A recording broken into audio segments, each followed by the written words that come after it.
இந்த காலவேளையில் நம்முடைய தியானத்துக்கு ஆதாரமாக யாத்ராகம புஸ்தகம் 12ஆம் அதிகாரம் 2ஆம் வசனத்திலிருந்து நாம் எடுத்துக்கொள்வோம்.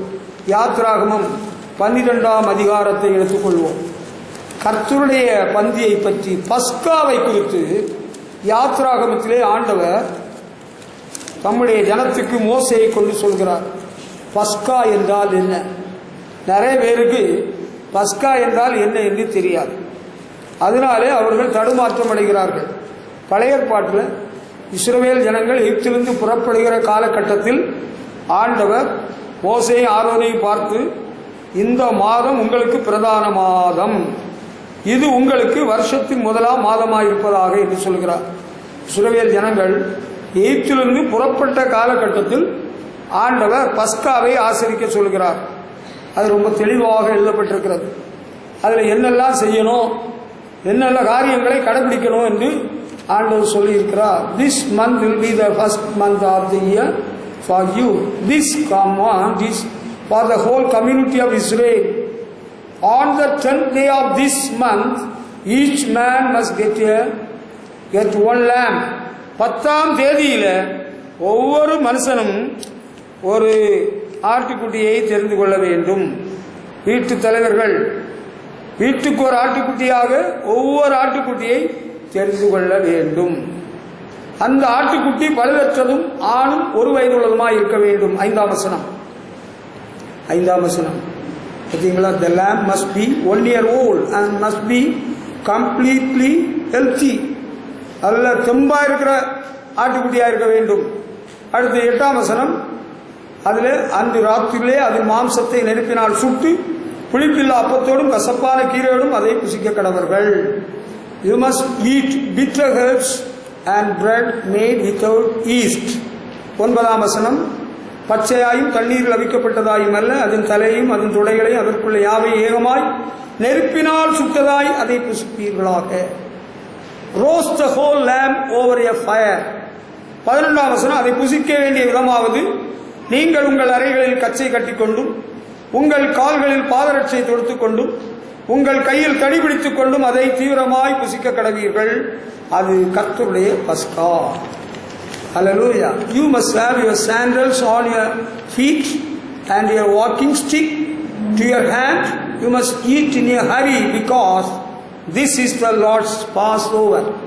கர்த்தருடைய பஸ்கா. ஒவ்வொரு மாதமும் ஆவிக்குரிய சபைகளில் கர்த்தருடைய பஸ்காவை விசுவாசிகள் ஆசரிக்கிறார்கள். பழைய ஏற்பாட்டு பஸ்கா தான் புதிய ஏற்பாட்டு பஸ்கா. ஆனால் சில மாற்றங்கள், சில வித்தியாசங்கள் பழைய ஏற்பாட்டிலே ஆசரிக்கப்பட்ட பஸ்காவுக்கும் புதிய ஏற்பாட்டில் உள்ள பஸ்காவுக்கும் சில மாறுதல்கள் இருக்கிறது. பழைய ஏற்பாட்டு பஸ்காவிலே அடிக்கப்பட்டது ஒரு ஆட்டுக்குட்டி, பழுதற்ற 1 வயதுள்ள ஆட்டுக்குட்டி. புதிய ஏற்பாட்டில் ஆண்டவர் இயேசுவின் சிலுவை மரணம் என்பது அந்த அடிக்கப்பட்ட பஸ்கா ஆட்டுக்குட்டி என்று இயேசுவை குறிப்பிட்டு சொல்கிறது. புதிய ஏற்பாட்டில் இயேசு கிறிஸ்துவின் நாட்களிலேயும் பஸ்கா பண்டிகை ஆசரிக்கப்பட்டது. இஸ்ரவேலர் ஆசரிக்கிற பண்டிகைகளில் எல்லாம் மிகவும் மேன்மையான தலை சிறந்த பண்டிகை பஸ்கா பண்டிகை. இது ஆண்டவரே அவர்களுக்கு சொல்லிக் கொடுக்கிறார். எகிப்திலே அவர்கள் அடிமைகளாக இருந்த காலத்தில் அப்படி ஒரு பண்டிகை இல்லை. எகிப்திலிருந்து புறப்படுகிற காலகட்டத்தில் இப்படி ஒரு பண்டிகையை ஆண்டவர் அறிமுகப்படுத்துகிறார். ஒவ்வொரு வீட்டில் உள்ள வீட்டு தலைவர்கள் அவரவருடைய அளவுக்கு தக்கதாக பழுதில்லாத ஒரு ஆட்டை தெரிந்து கொண்டு அதை நெருப்பினால் சுட்டு அதை தண்ணீரில் ஊற்றி வேக வச்சு சாப்பிடக்கூடாது. நீங்களும் நானும் இப்போ சாப்பிட்றது போல பச்சையாயும் தண்ணீரில் அவிக்கப்பட்டதுமாயும் அல்ல, அதை ஏகமாய் நெருப்பினால் சுட்டதாய் புசிக்க வேண்டும். அது புசிக்கிற வேளையில் வேற சில காரியங்கள் சொல்லப்பட்டிருக்கிறது. அதுக்கு கூட அதை கசப்பான கீரையோடு புளிப்பில்லாத அப்பத்தோடு தான் சாப்பிட வேண்டும் என்று ஆண்டவர் சொல்லி இருக்கிறார். சுடப்பட்டவர்கள் அந்த புளிப்பில்லா அப்பத்தோடும் கசப்பான கீரையோடும் புசிக்க கடவீர்கள். 8ஆம் வசனம். அது எப்ப சாப்பிடணுமா? ராத்திரி வேளையிலே சாப்பிட வேண்டியது. இன்று கூட சில சபைகளில் கர்த்தருடைய பந்தி அல்லது கர்த்தருடைய பஸ்காவை புதிய ஏற்பாட்டு சபையில் உள்ளவர்கள் கூட ராத்திரி தான் கடைபிடிக்கிறாங்க. நமக்கு சௌரியத்துக்கு தக்கதாக இப்பொழுது பகல் வேளையில் நாம் அதை கடைபிடிக்கிறோம், பின்பற்றுகிறோம். ஆனால் இதை புசிக்க வேண்டிய விதம் எப்படி என்பதை நாம் அறிந்து கொள்ள வேண்டியது இருக்கிறது. உங்கள் அறைகளில் கச்சை கட்டிக்கொள்ள வேண்டும், அப்படி ஆண்டவர் ஒரு காரியத்தை சொல்கிறார். அறையிலே கச்சை கட்டிக்கொள்ள வேண்டும். அடுத்து கால்களில் பாதரட்சை தொடுத்துக் கொள்ள வேண்டும். பாதரட்சை தொடுத்திருக்க வேண்டும். அறையில கச்சை கட்டி இருக்கணும். பொதுவாக நம்ம கச்சை கட்டுகிற பழக்கம் இல்லை. இஸ்ரவேல தோலை துண்டு போடுவாங்க, அறையில கச்சை கட்டுகிற பழக்கம் அவர்களுக்கு இருந்திருக்க முடியும். ஆனா பஸ்கா ஆசரிக்கிறது கொஞ்சம் விசேஷமான ஒரு முறை. சும்மா சாதாரணமா அப்படி வாங்கி தின்னுட்டு போறது போல இல்லை. சபைகளில சிலருக்கு அந்த பஸ்காவை கர்த்தருடைய பந்தியில் பங்கு பெறுவது எப்படின்னு கூட சிலருக்கு தெரியாது. அது பயபக்திக்குரிய ஒன்று. அதுல கச்சையை கட்டணும். இங்க அறைகளில் கச்சையை கட்டிக்கொள்ள வேண்டும், கால்களில் பாதரட்சை தொடுத்துக் கொள்ள வேண்டும், கையில் தடி பிடித்துக் கொள்ள வேண்டும். இது என்ன தடி என்று பார்க்கிறோம்? வாக்கிங் ஸ்டிக், ஊன்றுகோல் வச்சிருப்பாங்க. தடி நாயை அடிக்கிறதுக்கும் நரி அடிக்கிறதுக்கும் அந்த தடி இல்லை, வாக்கிங் ஸ்டிக். அதை கையில் வச்சுக்கிடணுமா, கையில் தடியை பிடிச்சுக்கிடணும். அதை தீவிரமாய் புசிக்க வேண்டும், வேகமாய் புசிக்க வேண்டும். அதுதான் கர்த்தருடைய பஸ்கா. இந்த கர்த்தருடைய பஸ்காவில் பங்கு பெறுகிறவர்கள் இவைகளை கடைபிடிக்க வேண்டும். அல்லேலூயா. கழுத்தில் ஒரு மாலையை போட்டுக்கொள்ள வேண்டும், கையில ஒரு மோதிரத்தை போட்டுக்கொள்ள வேண்டும். அப்படியா? காதலன் கொடுத்த மோதிரத்தையும் காதலன் கொடுத்த செயினையும் கழுத்தில் போடக்கூடாது. அதெல்லாம் ஒழுங்கீனங்கள். அதெல்லாம் வேதத்தில் கர்த்தருடைய பஸ்காவை ஆசரிக்கிறது பயபக்தியோடு ஆசரிக்கிறது. அதுல ரொம்ப ஒழுங்குமுறைகள் இருக்கு. அறையில் கச்சை, கால்களில் பாதரட்சை, கையில வாக்கிங் ஸ்டிக். பிறகு அதை வேகமா சாப்பிடும். சிலர்கிட்ட சாப்பிட விட்டா அரை மணி நேரத்துக்கு பதிலாக 1 மணி நேரம் கூட சாப்பிடுவாங்க. பழைய ஏற்பாட்டில் ஒவ்வொரு வீட்டுக்கு அளவுக்கு தக்கதாக பழுதற்ற ஆட்டை சுட்டு அதை புசிக்க வேண்டும். அதன் கறியை கசப்பான கீரோடு புளிப்பில்லாத அப்பத்தோடு. புதிய ஏற்பாட்டிலையும் நம்ம இயேசு கிறிஸ்து நமக்காக பலியிடப்பட்டார். பஸ்கா ஆட்டுக்குட்டி இயேசு என்று சொல்கிறோம். அதுல ஒரு பீஸ் தான், ஒரு துண்டு தான், அப்பத்தின் ஒரு துண்டு தான் கொடுக்கப்படுகிறது சபைகளில். ஆனா புதிய ஏற்பாட்டு சபையில முழு சாப்பாடே இருந்திருக்கிற கொரிந்து சபையில இருக்கு. முழு சாப்பாடு, ஃபுல் மீல். அதுதான் சொல்றாரு, உங்க வீடுகளில் நீங்க சாப்பிடலாமே, இங்க கொண்டு பச்சைபாதம் காட்டுறீங்களே என்று பவுல் அப்போஸ்தலன் சில குறைபாடுகளை எடுத்து வைக்கிறார். பழைய ஏற்பாட்டில் ஒவ்வொரு வீட்டிலையும் 5 பேர்னா 5 பேர் சாப்பிட்டு முடிக்கக்கூடிய அளவுக்குள்ள ஒரு பழுதில்லாத ஆடு. அது சாப்பிட்றதுக்கு சில முறை இருக்கு. பாத்தீங்களா? கர்த்தருடைய பஸ்காவை ஆசரிப்பதற்கு சில ஒழுங்குமுறைகளை ஆண்டவர் நமக்கு சொல்லி தந்திருக்கிறார். பழைய ஏற்பாட்டில் அவர்களுக்கு கொடுக்கப்பட்ட ஒழுங்குமுறை அப்படி. புதிய ஏற்பாட்டில் சுத்திகரிக்கப்பட்ட ஜீவியம் என்பது ரொம்ப முக்கியமானது. பாருங்க, சபைகளுக்கு இன்றைக்கு ஆவிக்குரிய சபைகளுக்கு எல்லாம் வாலிபர்கள் போகிறார்கள். சில வாலிபர்கள் அவங்க மோட்டார் சைக்கிளில் அவங்களுக்கு அன்பான வாலிப பொண்ணுகளை கூட்டிக் கொண்டு போகிறார்கள். அவர்களும் கர்த்தருடைய பஸ்கா என்று ஆசரிக்க போகிறார்கள். அவர்களுக்கும் கொடுக்கிறதுக்கு ஆட்கள் இருக்கத்தான் செய்கிறார்கள். பொட்டு வைத்தவர்களுக்கும் பஸ்காவில் பங்கு இருக்கிறது, பூ வைத்தவர்களுக்கும் பஸ்காவில் பங்கு இருக்கிறது. காதலியை வண்டியில் கூட்டிட்டு போறவர்களுக்கும் பஸ்காவில் பங்கு இருக்கிறது. அதுக்கெல்லாம் எந்த தடையும் இல்லை. அதெல்லாம் ஒழுங்கீனமான காரியங்கள். அன்று இஸ்ரவேலருக்கு ஆண்டவர் ஒழுங்கு ஒன்று வைத்தது போல இன்று ஆவிக்குரிய சபைகளில் இருக்கிறவர்களுக்கு கர்த்தருடைய பஸ்காவை ஆசரிப்பதற்கு சில ஒழுங்குமுறைகளை தேவன் வைத்திருக்கிறார். ரட்சிக்கப்படுவர்களை கர்த்தர் சபையிலே சேர்த்து வந்தார். ரட்சிக்கப்பட்டவர்கள் ஞான ஸ்நானத்தின் மூலம் கிறிஸ்துவோடு உடன்படிக்கை பண்ணினவர்கள் தான் பஸ்காவிலே பங்கடைய தகுதி உடையவர்கள். பழைய ஏற்பாட்டில் எகிப்திலிருந்து புறப்பட்ட எல்லாருமே பஸ்காவில் பங்கு பெற்றார்கள். புதிய ஏற்பாட்டில் எல்லாரும் கிடையாது. இயேசுவின் சீஷர்களுக்கு மட்டும்தான் பஸ்காவில் பங்கு. இஸ்ரவேலர் ஆசரித்து வந்த பழைய பஸ்கா அது இயேசு கிறிஸ்துவின் நாட்களில் இருந்தது. அது வேற. நான் சொல்லுகிறது கர்த்தருடைய பந்தி என்பது ஆண்டவர் இயேசு கடைசியில தம்முடைய சீஷர்களோடு பந்தியில் இருந்தார்கள். அது சீஷர்களுக்கு மட்டும்தான் கொடுத்தார். ஆமா, வாங்கி புசியுங்கள், இதனுடைய சரீரம், இதை பானம் பண்ணுங்கள், இதனுடைய ரத்தம் என்று கொடுத்தார். அதுதான் புதிய ஏற்பாட்டில் உள்ள இயேசு கிறிஸ்துவின் பஸ்கா. பழைய ஏற்பாட்டில் உள்ள பஸ்கா அதை ஆட்டை அடிச்சு அதை சுட்டு கசப்பான கீரையோடு புளிப்பில்லாத அப்பத்தோடு சாப்பிட்டார். புதிய ஏற்பாட்டு பஸ்கா இயேசு கிறிஸ்து தான் அடிக்கப்பட்ட தேவ ஆட்டுக்குட்டி. அல்லேலூயா. ஆண்டவர் இயேசுவின் பந்தியிலே பங்கடைவதற்கு அன்றைக்கு யாருக்கு பங்கு கொடுத்தாலும் அவருடைய சீஷர்களுக்கு. இப்பொழுது யாருக்கு பங்குனா மனம் திரும்பினவர்கள், பாவத்தை விட்டவர்கள், ஆண்டவரை உண்மையாய் உத்தமமாய் பின்பற்றுகிறவர்கள், ஆண்டவருக்கு சாட்சிகளாய் வாழுகிறவர்கள். அவங்க அந்த ஒழுங்கு முறையில கர்த்தருடைய பஸ்காவை பங்கு ஆசரிக்க வேண்டும். அல்லேலூயா. ஒழுங்கீனமானவர்களுக்கு கர்த்தருடைய பஸ்காவில் பங்கு இல்லை. அது நாம் அறிந்திருக்க வேண்டும். சும்மா வாங்கி சாப்பிட்டு போயிடலாம். அது பேர் கிறிஸ்தவ சபைகளில் அப்பம் கொடுக்குறாங்க. வேளாங்கண்ணியில் ஒரு முறை நான் பார்த்தேன். சுவாமியார் அங்கே காவியெல்லாம் போட்டு வந்து எல்லாருக்கும் கொடுக்குறாங்க. அவன் வெத்திலையும் போடுறான், அவன் தண்ணியும் அடிக்கிறான், அவன் செய்யாத பாவம் எதுவும் இல்லை. பாவத்தை விட்டவர்களுக்கு தான் கர்த்தருடைய பஸ்காவில் பங்கு. அது ரொம்ப முக்கியம் என்பதை மறந்து விடக்கூடாது. சும்மா எல்லாமே எல்லாம் நம்ம பங்கு. பஸ்கா நமக்கும் தான். ஏன் கொடுக்க மாட்டீங்களா? எங்களுக்கு எல்லாம் கொடுக்க மாட்டேன்னு சொல்லலை. ஆனால் அதுக்கு ஒரு ஒழுங்கு முறை இருக்குது. பழைய ஏற்பாட்டு பஸ்காவுக்கு ஒழுங்கு இருக்கு.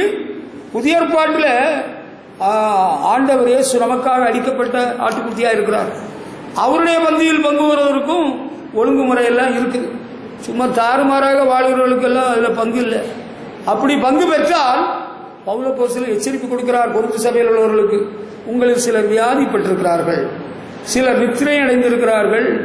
அதனால அவனவன் தன்னைத்தானே நிதானித்து அறிந்து இந்த பாத்திரத்தில் பங்கு பெற வேண்டும், இந்த அப்பத்தை புசிக்க வேண்டும் என்று எச்சரிக்கை கொடுத்திருக்கிறார். அல்லேலூயா. இது ரொம்ப முக்கியமான விஷயம். இது ஒரு சடங்கு இல்லை. It is not a ritual, it is a sacrament. இது புனிதத்தன்மை வாய்ந்த ஒரு மிக முக்கியமான ஒரு ஒரு ஒழுங்குமுறை. இது சும்மா அப்படி அங்கே சபையில் போனால் கொடுப்பாங்க, அப்பம் கொடுப்பாங்க, குழந்தைகளும் கொடுப்பாங்க. குழந்தைகளுக்கெல்லாம் கொடுக்க மாட்டாங்க. வயது வந்தவர்களுக்கு, ரட்சிக்கப்பட்டவர்களுக்கு, கிறிஸ்துவோடு ஞானஸ்நானத்தின் மூலம் உடன்படிக்கை பண்ணவர்களுக்கு, ஆண்டவரையே சேவித்து அவரையே பின்பற்றி வாழ்கிறவர்களுக்கு, அவர்களுக்கு தான் பஸ்கா. பஸ்காவில் சும்மா எல்லாரும் பங்கு போயிட்டு போயினா பயங்கரமான வியாதிகள் வரலாம், சாவு கூட வந்துடலாம், பாதிப்புகள் ஏற்படலாம். அதுக்குள்ள ஆலோசனைகள் எல்லாம், எச்சரிப்புகள் எல்லாம் சொல்லப்பட்டிருக்கிறது. அதை நாம் மறந்துவிடக்கூடாது. ஆமாம், சிலருக்கு அதெல்லாம் ஒரு பெருசாக தெரியல, எல்லாம் ஈஸியாக எடுத்துக்கிட்டாங்க. அன்றைய காலங்களில் பல ஆண்டுகளுக்கு முன்பு பேர் கிறிஸ்தவ சபைகளில் கூட இந்த கர்த்தருடைய பந்தி, கிறிஸ்துவின் பஸ்கா, கிறிஸ்துவாகிய பஸ்காவை ஆசரிக்கிற ரொம்ப பயபக்தியோடு அதை கடைபிடிப்பார்கள். சும்மா வாங்கி தின்னு தண்ணியை குடிச்சிட்டு வாயில போட்டு தின்னுட்டு போறது போல இல்லை. அதெல்லாம் அறியாமையினால சில செய்கிறது. பஸ்கா ஆசரிக்கிறதுக்கு ஒழுங்குமுறை இருக்கிறது என்று சொல்லிவிட்டேன். அந்த ஒழுங்குமுறையோடு தான் அவர்கள் அதை கடைபிடித்துக் கொண்டு வந்தார்கள். அல்லேலூயா. அடுத்து அந்த பஸ்கா எப்போ தோணுதோ அப்ப எல்லாம் தின்னு போடலாம். உங்க வீட்டில் நீங்க தின்பண்ண எப்போ தோணுதோ அப்ப நீங்க செய்து சாப்பிடலாம், அது உங்க வசதி. ஆனால் பஸ்காவை ஆசரிக்கிறதற்கென்று ஒரு குறித்த காலம், an appointed time is there, ஒரு குறிக்கப்பட்ட காலம் இருக்கிறது. அந்த காலத்தில் தான் அதை ஆசரிக்க கடவீர்கள் என்று ஆண்டவர் சொல்லியிருக்கிறார். எண்ணாகம புஸ்தகம் எடுத்து பாருங்க. எண்ணாகமும் 9ஆம் அதிகாரம் 2-3 வசனங்களை படித்து பார்த்தீங்கன்னா அங்கே ரொம்ப தெளிவாக இருக்கிறது. எண்ணாகமும் 9ஆம் அதிகாரம் 2-3 வசனங்கள். குறித்த காலத்தில் இஸ்ரவேல் புத்திரர் பஸ்காவை ஆசரிக்க கடவர்கள். பாருங்க, இந்த மாதம் 14ஆம் தேதி அந்தி நேரமான வேளையாகிய குறித்த காலத்தில் அதை ஆசரிக்க கடவீர்கள். அதற்குரிய எல்லா கட்டளையின்படியையும் முறைமையின்படியையும் அதை ஆசரிக்க கடவீர்கள். அல்லேலூயா. பஸ்கா ஆசரிப்பு சாதாரணமா இல்லை, ரொம்ப விசேஷமானது, மேன்மையானது. குறித்த காலத்தில் அங்க இஸ்ரவேலருக்கு அந்தி நேரமான வேளையில் என்று குறிப்பிடுகிறார். சாயங்கால வேளை என்று இஸ்ரவேலருக்கு ரொம்ப தெளிவுபடுத்தி ஆண்டவர் சொல்லியிருக்கிறார். Hallelujah. Tell the Israelites to celebrate the Passover at the chosen time, just before dark. இருட்டாகிறதுக்கு கொஞ்சம் முன்னால அதை ஆசரிக்க வேண்டும் என்று ஆண்டவர் இஸ்ரவேலுக்கு சொல்லியிருக்கிறார். நம்ம இப்ப நம்முடைய வசதிக்கு ஏற்ப பகலிலே கிறிஸ்துவாகிய பஸ்காவை ஆசரித்தாலும் சும்மா நினைச்ச நேரம் எல்லாம் கிடையாது. நினைச்ச நேரம் நம்ம சௌதியம் போல இல்லை, அதற்கென்று குறிக்கப்பட்ட ஒரு காலகட்டம் இருக்கு. ஆவிக்குரிய சபைகளிலே மாதத்துக்கு ஒரு முறை என்று ஒரு நாள் ஒழுங்குபடுத்தி வைத்திருக்கிறார்கள். அந்த நாளிலே அந்த நேரத்தில் அதை பங்கு பெற வேண்டும். நாங்கள் வர முடியல, நாங்கள் வெளியூருக்கு போயிருக்கிறோம், நாளை கழிச்சு வாரம், நீங்கள் பஸ்காவில் கர்த்தருடைய பந்தியில் பங்கு கொடுப்பீர்களா என்று கேட்டால் இந்த தடவை இல்லை, அடுத்த தடவை பார்த்துக்குவோம். இந்த நேரத்தில் யார் யார் இருக்கிறார்களோ கர்த்தருடைய பந்தியில் பங்கு பெற ஆயத்தமாக இருக்கிறவர்களுக்கு பங்கு கொடுக்கப்படும். ஒருவேளை நம்ம ஆராதனைக்கு வராமல் லேட்டாகி ஒரு கல்யாண வீட்டுக்கோ, ஒரு பால் காய்க்கிற வீட்டுக்கோ, ஒரு சாவு வீட்டுக்கோ போயிட்டு ஆராதனை முடிகிற நேரத்தில் வந்து நானும் பஸ்காவை ஆசரிக்க விரும்புகிறேன்னா அவர்கள் பங்கு பெறக்கூடாது. தேவனை ஆராதித்து அந்த ஆராதனையோடு பஸ்காவில் பங்கு. அல்லேலூயா. இப்ப முடிய போகுது, இப்பதான் வந்தேன், இப்ப நீங்க எனக்கு பஸ்காவில் பங்கு கொடுங்கன்னா கொடுக்கக்கூடாது. இந்த நாள் ஆராதனை நாள், இது கர்த்தர் உண்டு பண்ணின நாள், இது ஓய்வு நாள், பரிசுத்த நாள். இன்றைக்கு ஆண்டவர் ஆராதித்து அவருடைய பந்தியில் அவருடைய பஸ்காவில் பங்கு பெறலாம். அதான் அதுக்குள்ள டைம். நீங்க நாளைக்கு தருவீங்களா? இன்னைக்கு மூடி வச்சுக்கிட்டு நாளைக்கு தருவீங்களா? நாளைக்கு கொடுக்க முடியாது, நாளைக்கு தரமாட்டேன். இன்றைக்கு இந்த நாள், இன்றைக்கு ஆராதனைக்கு வந்தவங்க, அதுதான் முக்கியம். நாங்கள் ஆராதனை எல்லாம் எங்களுக்கு முடியாது. எங்களுக்கு நீங்கள் பந்தியில் பங்கு கொடுங்க. பந்தியில் பங்கு தர முடியாது. பந்தியில் பங்கு பெறுவதற்கு ஒரு ஒழுங்குமுறையை ஆண்டவர் வைத்திருக்கிறார். அல்லேலூயா. அந்த ஒழுங்குமுறையை கடைபிடிக்கணும். பார்த்தீங்களா, குறித்த காலத்தில் பஸ்காவை ஆசரிக்க வேண்டும். Appointed time. சும்மா எப்போதும் தோண நேரம்லாம் இல்லை. எனக்கு வெளியூருக்கு போகணும், நீங்கள் ஒரு பஸ்கா கொடுப்பீங்களா, பந்தியில் பங்கு கொடுப்பீங்களா? நீங்கள் வெளியூருக்கு போனால் போயிட்டு வாங்க, நான் ஜோம் பண்ணி அனுப்புகிறேன். அதுக்காக பஸ்காவில் பங்கு கிடையாது. அதுக்காக கர்த்தருடைய பந்தியை நாம் ஆயத்தப்படுத்த முடியாது.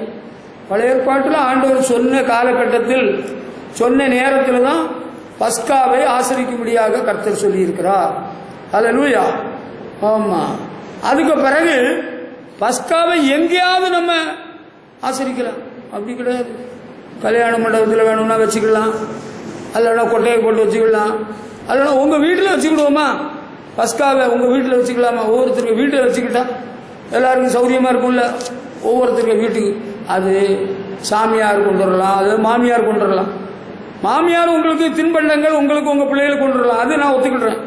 கர்த்தருடைய பஸ்கா என்பது குறிக்கப்பட்ட காலத்தில் ஆண்டவர் தெரிந்து கொள்ளும் இடத்துல தான் அது வச்சிருக்கணும்னு சொல்லியிருக்கு. உபாகம புஸ்தகம் 16ஆம் அதிகாரம் 1-2 வசனங்களை படிச்சு பாருங்க. இதெல்லாம் நமக்கு கண்டிப்பாக தெரிஞ்சிருக்கணும். இந்த நாளில் இந்த காரியங்களை உங்களுக்கு தெளிவுபடுத்தும்படியாக பரிசுத்த ஆவியான உள்ளத்திலே ஏவுதலை கொடுத்தார். அதனால தான் இன்றைக்கு இந்த சத்தியம் சொல்லிக் கொண்டிருக்கிறேன். பாருங்க, 16:1-2 ஆபீப் மாதத்தை கவனித்திருந்து அதில் உன் தேவனாய கர்த்தருக்கு பஸ்காவை ஆசரிக்க கடவாய். அந்த மாதத்திலே ராக்காலத்தில் உன் தேவனாய கர்த்தருடையத்திலிருந்து புறப்பட பண்ணினாரே. கர்த்தர் தமது நாமம் விளங்கும்படி தெரிந்து கொள்ளும் ஸ்தானத்தில் உன் தேவனாய கர்த்தருக்கு பஸ்காவின் பலியாகி ஆடு மாடுகளை பலியிடுவாயாக. கர்த்தருக்கு ஸ்தோத்திரம். அல்லேலூயா. இப்பொழுது உங்களுக்கு தெரிகிறது என்று நான் நம்புகிறேன். You must celebrate Passover to honor the Lord your God. You must go to the place the Lord your God will choose. உபாகமம்னா என்னன்னு தெரியுமா? Deuteronomy 16th chapter first 2 verses, முதல் 2 வசனங்கள். ஆண்டவர் பஸ்காவை ஆசரிக்கிறது எதுக்குன்னு சொன்னா ஆண்டவரை கனப்படுத்துறதுக்கா. அல்லேலூயா. ஆண்டவரை கனப்படுத்துறதுக்கு நம்ம பஸ்காவை ஆசரிக்க வேண்டும் என்று ஆண்டவர் சொல்கிறார். ஆண்டவரை கனப்படுத்துறதுக்காகத்தான் பஸ்காவை ஆசரிக்கிறது. ஆண்டவர் சொன்னார்ல, அதை மதித்து ஆண்டவரை மதித்து பஸ்காவை ஆசரிக்க வேண்டும். அது எங்கேயாவது இல்லை. கர்த்தர் தமது நாமம் விளங்கும்படி தெரிந்து கொள்ளும் ஸ்தானத்தில் பஸ்காவின் பலியாகி ஆடு மாடுகளை பலியிடுவாயாக. ஆண்டவர் தெரிந்து கொள்ளும் ஸ்தானம். அல்லேலூயா. இன்னைக்கு உண்மையா சொல்றேன், வெளிப்படையா பேசுகிறேன். சில ஆவிக்குரிய சபைகளில் உள்ளவங்களுக்கு இந்த சத்தியம் கூட புரியாம இருக்குது, தெளிவில்லாம இருக்கிறாங்க. பேர் கிறிஸ்தவ சபைகளில் கொஞ்சம் இந்த விஷயங்களில் தெளிவுடையவர்களாக இருக்கிறார்கள். பேர் கிறிஸ்தவ சபையில் உள்ளவங்க ஒரு கல்யாணம் கூட தேவனுடைய ஆலயத்தில் தான் வச்சு நடத்துவாங்க. அதில் அவங்க கரெக்டாக இருக்கிறாங்க. ஆனால் இந்த ஆவிக்குரிய சபையில் உள்ளவர்கள் அதிக பிரசங்கிகளாகி நூதன சீஷர்களாகி அவங்க நமக்கு பெரிய கூட்டம் வரும், நம்ம பெரிய குடும்பத்தை சார்ந்தவர்கள் ஒரு கல்யாண மண்டபத்தில் வச்சுருவோம், அல்ல ஒரு கொட்டையில் வச்சுருவோம், பெரிய ஒரு பந்தல் போட்டு பிரம்மாண்டமான பந்தல் போட்டு நமக்கு பெருங்கூட்டம் வருவாங்க இல்லை, அது தப்பு. ஆண்டவர் தெரிந்து கொள்ளும் சாரத்தில் ஆராதனை, கல்யாண ஆராதனை தேவனுடைய சபையில் தேவனுடைய ஆலயத்தில் தான் வைக்கிறது ஆசீர்வாதம். சாப்பாடு கல்யாண மண்டபத்தில் வச்சுக்கலாம், அதில் தவறே கிடையாது, அது கரெக்ட். ஆனால் ஊழியக்காரங்களுக்கு அது கூட தெரியாமல் இது கூட புரியாமல் கர்த்தருடைய பஸ்காவை நம்ம எங்கே வைப்போம்? ஏதோ ஒரு கல்யாண மண்டபத்தை வாடகை பிடிச்சிருவோமா? நல்ல பெரிய இடம் பார்த்து ஒரு கல்யாண மண்டபத்தை பிடிச்சி அதில் கர்த்தருடைய பஸ்காவை வைக்கணும். அப்படி எனக்கு தெரியல, அப்படி எனக்கு புரியலை. ஆண்டவர் தெரிந்து கொள்ளும் ஸ்தானம், தமது நாமம் விளங்கும்படி தெரிந்து கொள்ளும் ஸ்தானத்தில் தேவனாய கர்த்தருக்கு பஸ்காவை ஆசரிக்க வேண்டும். அதுக்கு சுருக்கம் என்னன்னா, தேவனை ஆராதிக்கிற ஸ்தலத்தில் தான் கர்த்தருடைய பஸ்காவை ஆசரிக்க வேண்டும். அல்லேலூயா. அங்கே ஒரு வீட்டில் வச்சு கொடுக்குறாங்க, இங்கே ஒரு பந்தல்ல, இந்த பேச்சுக்கு இங்கே இடமே கிடையாது. ஆண்டவர் இஸ்ரவேலருக்கு பஸ்காவை ஆசரிக்க சொல்கிற வேளையில் அந்த குறிப்பிட்ட காலகட்டத்தில் ஆண்டவருடைய நாமம் விளங்கும்படி தெரிந்து கொண்ட ஸ்தலத்தில் தான் பஸ்காவை ஆசரிக்கணும்னு சொல்லியிருக்கிறார். இதில் எந்த மாற்றமும் நம்ம இஷ்டம் போல பண்ணக்கூடாது. அதெல்லாம் பழைய ஏற்பாட்டில் அல்லவா இருக்கிறது, புதிய ஏற்பாட்டில் அப்படி இல்லையே. புதிய ஏற்பாட்டிலையும் ஆண்டவர் இயேசு சொன்ன இடத்துல மேல் வீட்டறையில் தான் சீசர்களிடத்தில் சொல்லி அங்கே பஸ்காவை ஆயத்தம் பண்ண சொன்னார். பஸ்காவை இஸ்ரவேலர் கடைபிடித்து வந்த பஸ்கா எங்கள் ரோட்டு ஓரத்தில் ஹோட்டலில் வச்சிடலாம் இல்லை, ஒரு 5 ஸ்டார் ஹோட்டலில் கர்த்தருடைய பஸ்கா வச்சா நிறைய பேர் வருவாங்க, பிரம்மாண்டமாக இருக்கும். ஹோட்டல் ராயாசில் வச்சுட்டா அது நல்லா இருக்கும் இல்லையா? அங்கெல்லாம் வைக்கக்கூடாது. கர்த்தருடைய பஸ்கா அவர் தெரிந்து கொள்கிற ஸ்தலத்தில் அவருடைய மகிமை தங்கும் ஸ்தானத்தில் தான் அது வச்சிருக்கணும். அதுதான் கரெக்ட். பழைய ஏற்பாட்டில் அப்படிதான். புதிய ஏற்பாட்டில் பஸ்காவை எங்கே ஆசரித்தார்கள்? தேவ சபைகளிலே, ஜபாலயங்களில், தேவ ஜனங்கள் கூடி வந்த இடங்களிலே ஆசரித்திருக்கிறார்கள். அவர்கள் நாடோறும் அப்பம் பிற்கிறவர்களாக இருந்திருக்கிறார்கள். நமக்கு இப்போ தோன்ற உடனே ஒரு பிரெட்டை வாங்கிட்டு வாருங்க, நமக்கு இப்போ பஸ்கா, அப்படி சும்மா தடப்புடி கிடுப்புடுன்னு எல்லாம் பண்ணக்கூடாது. உங்களுக்கு சாப்பிட்றதுக்கு பசியாக இருக்குது, பசிக்குது, எல்லாம் ஜுரம் வந்துருக்குன்னா நீங்கள் கடையிலேருந்து ஒரு பிரெட் வாங்கி சாப்பிட்டுடுங்க. இல்லை பழம் சாப்பிடணும்னா ஆசை இருக்குன்னா ஒரு பழத்தை வாங்கி உங்களுக்கு ரோட்டில் கூட நின்று தின்னுட்டு போயிடலாம். அது வேற. பஸ்கா ஷுட் பி ரெவர்ட். அதுக்கு பயபக்திக்குரிய ஒன்று. அதுக்கு ஒரு நேரம் இருக்கு, ஒரு காலம் இருக்கு, அதுக்குள்ள ஒரு இடம் இருக்கு. பஸ்காவை ஆசரிக்கிற அனைவரும் பயபக்தியோடு இருக்க வேண்டும். இந்த பழைய ஏற்பாட்டு பஸ்காவை பாதரட்சை தொடுத்து கொண்டிருக்கணும்னு சொன்னதுனால தான் சிலருக்கு ஒரு குழப்பம். அது பழைய ஏற்பாட்டு பஸ்கா. புதிய ஏற்பாட்டு பஸ்காவில் பாதரட்சையெல்லாம் கலத்தி இருக்கணும். ஹல்லேலூயா. யாராவது கொடுத்த செயின் இருக்கா கழுத்தில் போட்டுக்கிட்டு? அவரவர் வாங்கின காசு கொடுத்து வாங்கின செயினை போட்டுக்கிடுங்க. அல்ல உங்கள் புருஷன்மாரு உங்களுக்கு தாலி கட்டிருந்தா போட்டுக்கிடுங்க. தாலி அறுத்துருக்குன்னு நான் சொல்லலை. பாதரட்சை புதிய ஏற்பாட்டு பஸ்காவில் கிடையாது. தேவனை தொழுது கொள்கிற இடத்துல பாதரட்சை வெளியே போடு, பாதரட்சை வெளியே போடு. சரிதா? அதில் கரெக்டாக இருக்கணும். அது பழைய ஏற்பாட்டு பஸ்கா வேற, அது ஆடு அடிக்கப்பட்டது. புதிய ஏற்பாட்டு பஸ்கா இயேசு கிறிஸ்து அடிக்கப்பட்டார். ஹல்லேலூயா. அதை சரியா புரிஞ்சுக்கிடணும். அதுல என்ன தப்பு இருக்கு? You to not know the Bible. உனக்கு பைபிள் தெரியல. பழைய ஏற்பாட்டு பஸ்காவும் புதிய ஏற்பாட்டு பஸ்காவும் ஒன்று போகல. குழம்பிராத ரொம்ப தெளிவு இருக்கணும். ஹல்லேலூயா. அடுத்து புதிய ஏற்பாட்டு பழைய ஏற்பாட்டு பஸ்காவில் அவங்க தடியை பிடிச்சிக்கிட்டு பாதரட்சையை போட்டுக்கிட்டு வேகமாக சாப்பிடணும். புதிய ஏற்பாட்டு பஸ்கா பயபக்தியோடு முழங்கால் படிக்கிட்டு பங்கு பெறுவதுதான் மேலானது. புதிய ஏற்பாட்டு பஸ்கா எப்படி கடைபிடிக்கணும்னு பக்தி உள்ளவர்களுக்கு தெரியும், பரிசுத்தவான்களுக்கும் தெரியும், பாவி பெயர்களுக்கெல்லாம் தெரியாது. அவங்களுக்கு அதை பற்றி தெரியணும்னு எண்ணமும் இல்லை. அவன் சௌரியப்படி பண்ணிக்கிட்டு போயிட்டே இருக்கிறான். போறவன் போனான். யோசுவாவின் புஸ்தகம் 5ஆம் அதிகாரம் 9-10 வசனங்களை படிக்கிற வேளையில் அங்கே பஸ்கா பற்றி வேற சில காரியம் சொல்லியிருக்கு. நீங்கள் பஸ்காவை ஏன் கடைபிடிக்கணும் அப்படின்னு ஆண்டவர் சொல்கிற வேளையில் அதை படித்து பாருங்கள். கில்காலில் அந்த பஸ்காவை ஆசிரிக்க சொல்கிறார். கில்கால்னு ஒரு இடம் வந்திருக்கு. அவர்கள் கானான் தேசத்துக்கு வந்து சேர்ந்துட்டாங்க. கில்கால் நிந்தை புரட்டி போடப்பட்ட இடம் கில்கால். அங்கே தான் ஆண்டவர் பஸ்காவை எகிப்திலிருந்து வந்த பிறகு ஆசரிக்க சொல்லுகிறார். ஹல்லேலூயா. பார்த்தீங்களா? 5ஆம் அதிகாரம் 9-10 வசனங்களை படித்தால் கர்த்தர் யோசுவாவை நோக்கி, இன்று எகிப்தின் நிந்தையை உங்கள் மேல் இராதபடிக்கு புரட்டி போட்டேன் என்றார். அதனால் அந்த சிலை இந்நாள் வரைக்கும் கில்கால் எனப்படுகிறது. அங்கே வச்சு தான் மாதத்தின் கில்காலில் பாளையம் இறங்கி இருந்து மாதத்தின் 14ஆம் தேதி அந்தி நேரத்திலே எரிகோவின் சமனான வெளிகளிலே பஸ்காவை ஆசரித்தார்கள். எரிகோவின் சமவெளி என்பது கானான் தேசத்தின் ஒரு பகுதி. அந்த இடம், அதில் ஒரு இடத்துக்கு பேர் இருக்கு கில்கால், நிந்தை புரட்டி போடப்பட்ட இடம். அங்கே அந்தி நேரத்திலே எரிகோவின் சமனான வெளிகளிலே பஸ்காவை ஆசரித்தார்கள் என்று எழுதப்பட்டிருக்கிறது. அல்லேலூயா. இது நமக்கு தெளிவாக தெரிஞ்சிருக்கணும். அவங்க அந்த கானான் பிரயாணத்தில் 40 ஆண்டுகள் வனாந்திர பிரயாணத்தில் பஸ்காவை ஆசரித்ததாக எனக்கு தெரியவில்லை. பைபிள் எழுதியிருக்கா? எழுதியிருக்குன்னா நீங்கள் படிச்சு பாருங்க, சொல்லுங்கள். கானானுக்கு போகிற பிரயாணத்தில் அவர்கள் பஸ்காவை ஆசரிக்கவில்லை. அவர்களே சரியில்லாமல் குழப்பத்தில் கிடக்கிறாங்க. அவங்களுக்கு ஆண்டோட வழிநடத்தல் தெரியல. பற்றாக்குறை, பாதிப்புகள், சிரமங்கள் வரவெல்லாம் முறுமுறுத்தார்கள், பரிசு பார்த்தார்கள், எழுத்து நின்றார்கள். பஸ்காவுக்கு அங்கே வேலையே இல்லை. ஒழுங்கான முறைக்கு ஒழுங்கான இடத்துக்கு வந்து சேர்ந்த பிறகுதான் பஸ்கா. இந்த வனாந்திரத்தில் 40 ஆண்டுகள் பஸ்காவே ஆசரிக்கப்படவில்லை. அதுக்கு ஒரு காரணம், முரட்டாட்டம் உள்ள ஜனம், வணங்காக்களுள்ள ஜனம். இந்த இஸ்ரவேலர் தான் அவங்க சரியில்லை. புறப்படுவதற்கு ஆண்டவர் பஸ்காவை ஆசரிக்க சொல்லி புறப்பட பண்ணினார். பஸ்கா ஆசரித்த ஒருவரும் எகிப்திலே தங்கவில்லை. எல்லாரும் புறப்பட்டுட்டாங்க. அல்லேலூயா. பஸ்காவை ஆசரிக்க தேவ ஜனங்கள் அந்த எகிப்தின் வாழ்விலே இருக்கக்கூடாது. எல்லாரும் புறப்பட்டுறணும். அவங்க புறப்பட்டது உண்மைதான். ஆனால் எகிப்தின் எண்ணம் அவர்களை விட்டு விலகவில்லை. அவர்களுக்கு அங்கே இருந்த கொம்மட்டிக்காய், வெள்ளரிக்காய், வெள்ளப்பூண்டு, வெங்காயம், அங்கே இருந்த இறைச்சி எல்லாம் அவங்களுக்கு ரொம்ப ஆசையாகி போச்சு. அதனால அவங்க பெரிய குளறுபடியில் ஆகிவிட்டார்கள். இந்த 40 ஆண்டுகள் பஸ்காவுக்கு வேலை இல்லாமல் போச்சு. அந்த பிரயாணத்தில் செத்தவெல்லாம் செத்தான். அதுக்கு பிறகு தப்பி பிழைச்சவங்க இப்போ கில்காலில் வந்து பஸ்காவை ஆசரிக்கிறார்கள். ஜீவியத்தில் ஒழுங்கு இல்லாமல் குழப்பமாக, கலகமாக, கலக்கமாக, பிரச்சனையாக இருந்துட்டு பஸ்காவுக்கு அங்கே வேலை கிடையாது.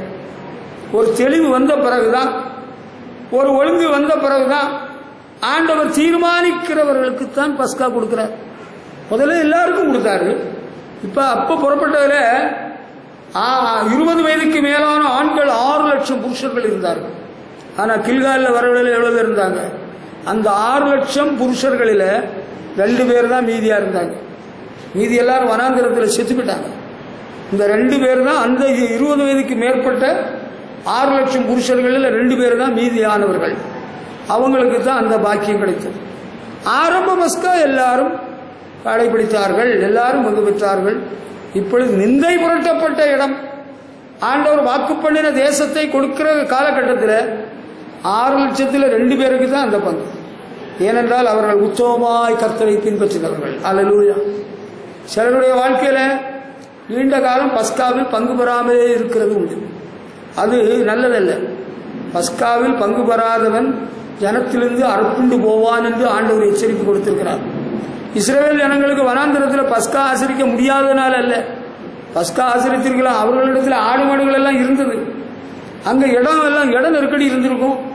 அங்கே பஸ்காவை யாரு ஆசை கொடுக்கிறது? பஸ்காவை பங்கு போடுறதுக்கு ஆள் இல்லையா? அவங்க சரியில்லை. அவங்க குழப்பத்தில் கிடக்குறாங்க. அவங்க ஆண்டவரோட வழிநடத்தில் புரியாமல் தாறுமாறான நிலைமையில் போய் கொண்டிருந்தார்கள். பஸ்காவை ஆண்டவர் அனுப்பிவிட்டவும் இல்லை, ஆண்டவர் சொல்லவும் இல்லை. இப்போ சரியானவர்கள், ஒழுங்கானவர்கள், ஆண்டவர் வாக்கு பண்ண தேசத்தை சுதந்திரிக்க தகுதியுடையவர்கள் வந்ததும் ஆண்டவர் பஸ்காவை மறுபடியும் ஆசரிக்க சொல்கிறார். அல்லேலூயா.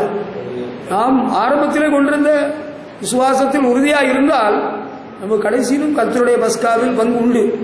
அல்லேலூயா. கிறிஸ்தவ வாழ்க்கையின் ஆரம்பத்தில் சிலர் பஸ்காவில் எல்லாம் பங்கு பெற்றாங்க. அதுக்கப்புறம் அவங்களுக்கு ஜீவியத்தில் சரியில்லாதனால பஸ்காவை பங்கு ஆசரிக்கவில்லை. அவருடைய வாழ்க்கை பின்மாற்றத்துக்குள்ளாக போய்விட்டது. அவர்கள் ஆண்டவரோடு போயிட்டாங்க. அவர்கள் தேவனுடைய ராஜ்யத்தின் பங்கை அடைவதில்லை. ஆரம்பத்தில் விசுவாச வாழ்க்கையின் ஆரம்பத்தில் கர்த்தருடைய பஸ்காவை ஆசரித்தவர்கள் பின்னால அதில் பங்கு இல்லைன்னா பரலோகத்தில் அவங்களுக்கு பங்கு கிடையாது. நமக்கு தெரிந்த அநேகர் சபைக்கு வந்தார்கள், ரட்சிக்கப்பட்டார்கள், ஞானஸ்நானம் பெற்றார்கள், கர்த்தருடைய பந்தியில் பங்கு பெற்று வந்தார்கள். இப்போ அவர்களுக்கு சில குழப்பங்கள். அவர்களுக்கு உலக சிநேகம், ஆடம்பரம், விக்கிரக ஆராதனை, தாறுமாறான வாழ்க்கை. அதனால இப்போ கர்த்தருடைய பந்தியில் அவர்களுக்கு பங்கு இல்லை. ஒருவேளை அவங்க செத்து போயிட்டாங்கன்னா அந்த பஸ்காவில் பங்கு பெற்றதுனால ஆண்டவர் பரலோகம் கொடுப்பாரு? கொடுக்க மாட்டார். அவங்க பரலோகத்துக்கு வரமாட்டாங்க. அவங்க பாதாளத்திலே படுக்கை போடுவார். ஆரம்பத்தில் பங்கு பெற்றது சந்தோஷம். இப்ப நிந்தை புரட்டப்பட்ட கில்காலிலே பங்கு பெறுகிறவர்கள் பாக்கியவான்கள். அல்லேலூயா. முடிவிரிந்து நிலைத்திருப்பவனே ரட்சிக்கப்படுவார். நாங்கள் ரட்சிக்கப்பட்ட ஆரம்பத்தில் எல்லாம் கர்த்தருடைய பந்தியில பஸ்காவில ஒழுங்கா பங்கு பெற்றோம். இப்ப எங்க நிலைமை கொஞ்சம் வித்தியாசமா இருக்கு. சூழ்நிலைமை சரியில்லை. ஒரு இளைப்பாறுதலின் நாள் வரும். கில்காலுக்கு கர்த்தர் கொண்டு வருவார். அப்படி புதிய ஏற்பாட்டில் அப்படி கிடையாது. பழைய ஏற்பாட்டில் தான் அப்படி. புதிய ஏற்பாட்டில் நாம் தீர்மானிக்கும் காலகட்டத்தில், தேவன் தெரிந்து கொள்கிற ஸ்தலத்தில் ஆண்டவருடைய பஸ்காவை நாம் கடைபிடிக்கலாம். அல்லேலூயா. அது உண்மை. அது சரியா புரிஞ்சுக்கணும். அதுக்கு பிறகு 1 ராஜாக்களின் புஸ்தகம் 2 ராஜாக்கள், 1 ராஜாக்கள் அல்ல, 2 ராஜாக்களின் புஸ்தகம் 23ஆம் அதிகாரம் 21ஆம் வசனத்தை படித்து பார்த்தீங்கன்னா, அங்க யோசியா ராஜாவின் காலத்தில் என்ன பண்ணியிருக்கிறாங்க? பஸ்காவை ஆசரிக்க ராஜா கட்டளையிட்டிருக்கிறார். 2 ராஜாக்கள் 23ஆம் அதிகாரம் 21ஆம் வசனத்தை பாருங்கள். இங்கே என்ன சொல்கிறார் ராஜா? இந்த உடன்படிக்கையின் புஸ்தகத்தில் எழுதியிருக்கிறபடியே உங்கள் தேவனாகிய கர்த்தருக்கு பஸ்காவை ஆசரியுங்கள் என்று சகல ஜனங்களுக்கும் கட்டளையிட்டார். யோசியா ராஜா என்று எழுதப்பட்டிருக்கிறது. யூதாவின் ராஜா யோசியா 16ஆம் வசனத்தில் இருக்கு. இந்த யோசியா ராஜா கட்டளை இடுகிறான். எப்படி? என்ன கட்டளை? King Josiah gave a command to all the people, celebrate the Passover. Do this just as it is written in the book of the agreement. இந்த உடன்படிக்கை புஸ்தகத்தில் எழுதியிருக்கிறபடி அதுபோல பஸ்காவை நீங்கள் கடைபிடிக்க வேண்டும், ஆசரிக்க வேண்டும். அல்லேலூயா. அது கரெக்டா இருக்கணும். எந்த மாற்றமும் எந்த குழப்பமும் இருக்கக்கூடாது. அவரவருக்கு வசதி போல, இஷ்டம் போல இல்லை. ராஜா கரெக்டா ஒரு உத்தரவிடுகிறார், கட்டளை இடுகிறார். இந்த உடன்படிக்கையின் புஸ்தகத்தில் எழுதியிருக்கிறபடியே பாவியும், துரோகியும், கள்ளனும், பொய்யனும், விக்கிரவணக்கத்தானும் அப்படி கிடையாது. வேறு பிரிக்கப்பட்டவர்கள். அல்லேலூயா. Separated people for God. அந்த உடன்படிக்கை புஸ்தகத்தில் இருக்குது. எகிப்திலிருந்து புறப்பட்டவர்கள் அவர்கள் தான் பஸ்காவை ஆசரித்தவர்கள். அல்லேலூயா. அடுத்து 40 வருஷம் பஸ்கா ஆசரிக்கப்படல.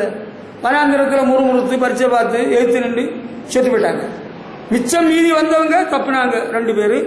மீதி அவர்களுக்கு கூட வந்தவங்க. சரியா? அப்ப உடன்படிக்கையின் புஸ்தகத்தில் எழுதியிருக்கிறபடியே பஸ்காவை ஆசரியுங்கள். ராஜ கட்டளை கரெக்ட்.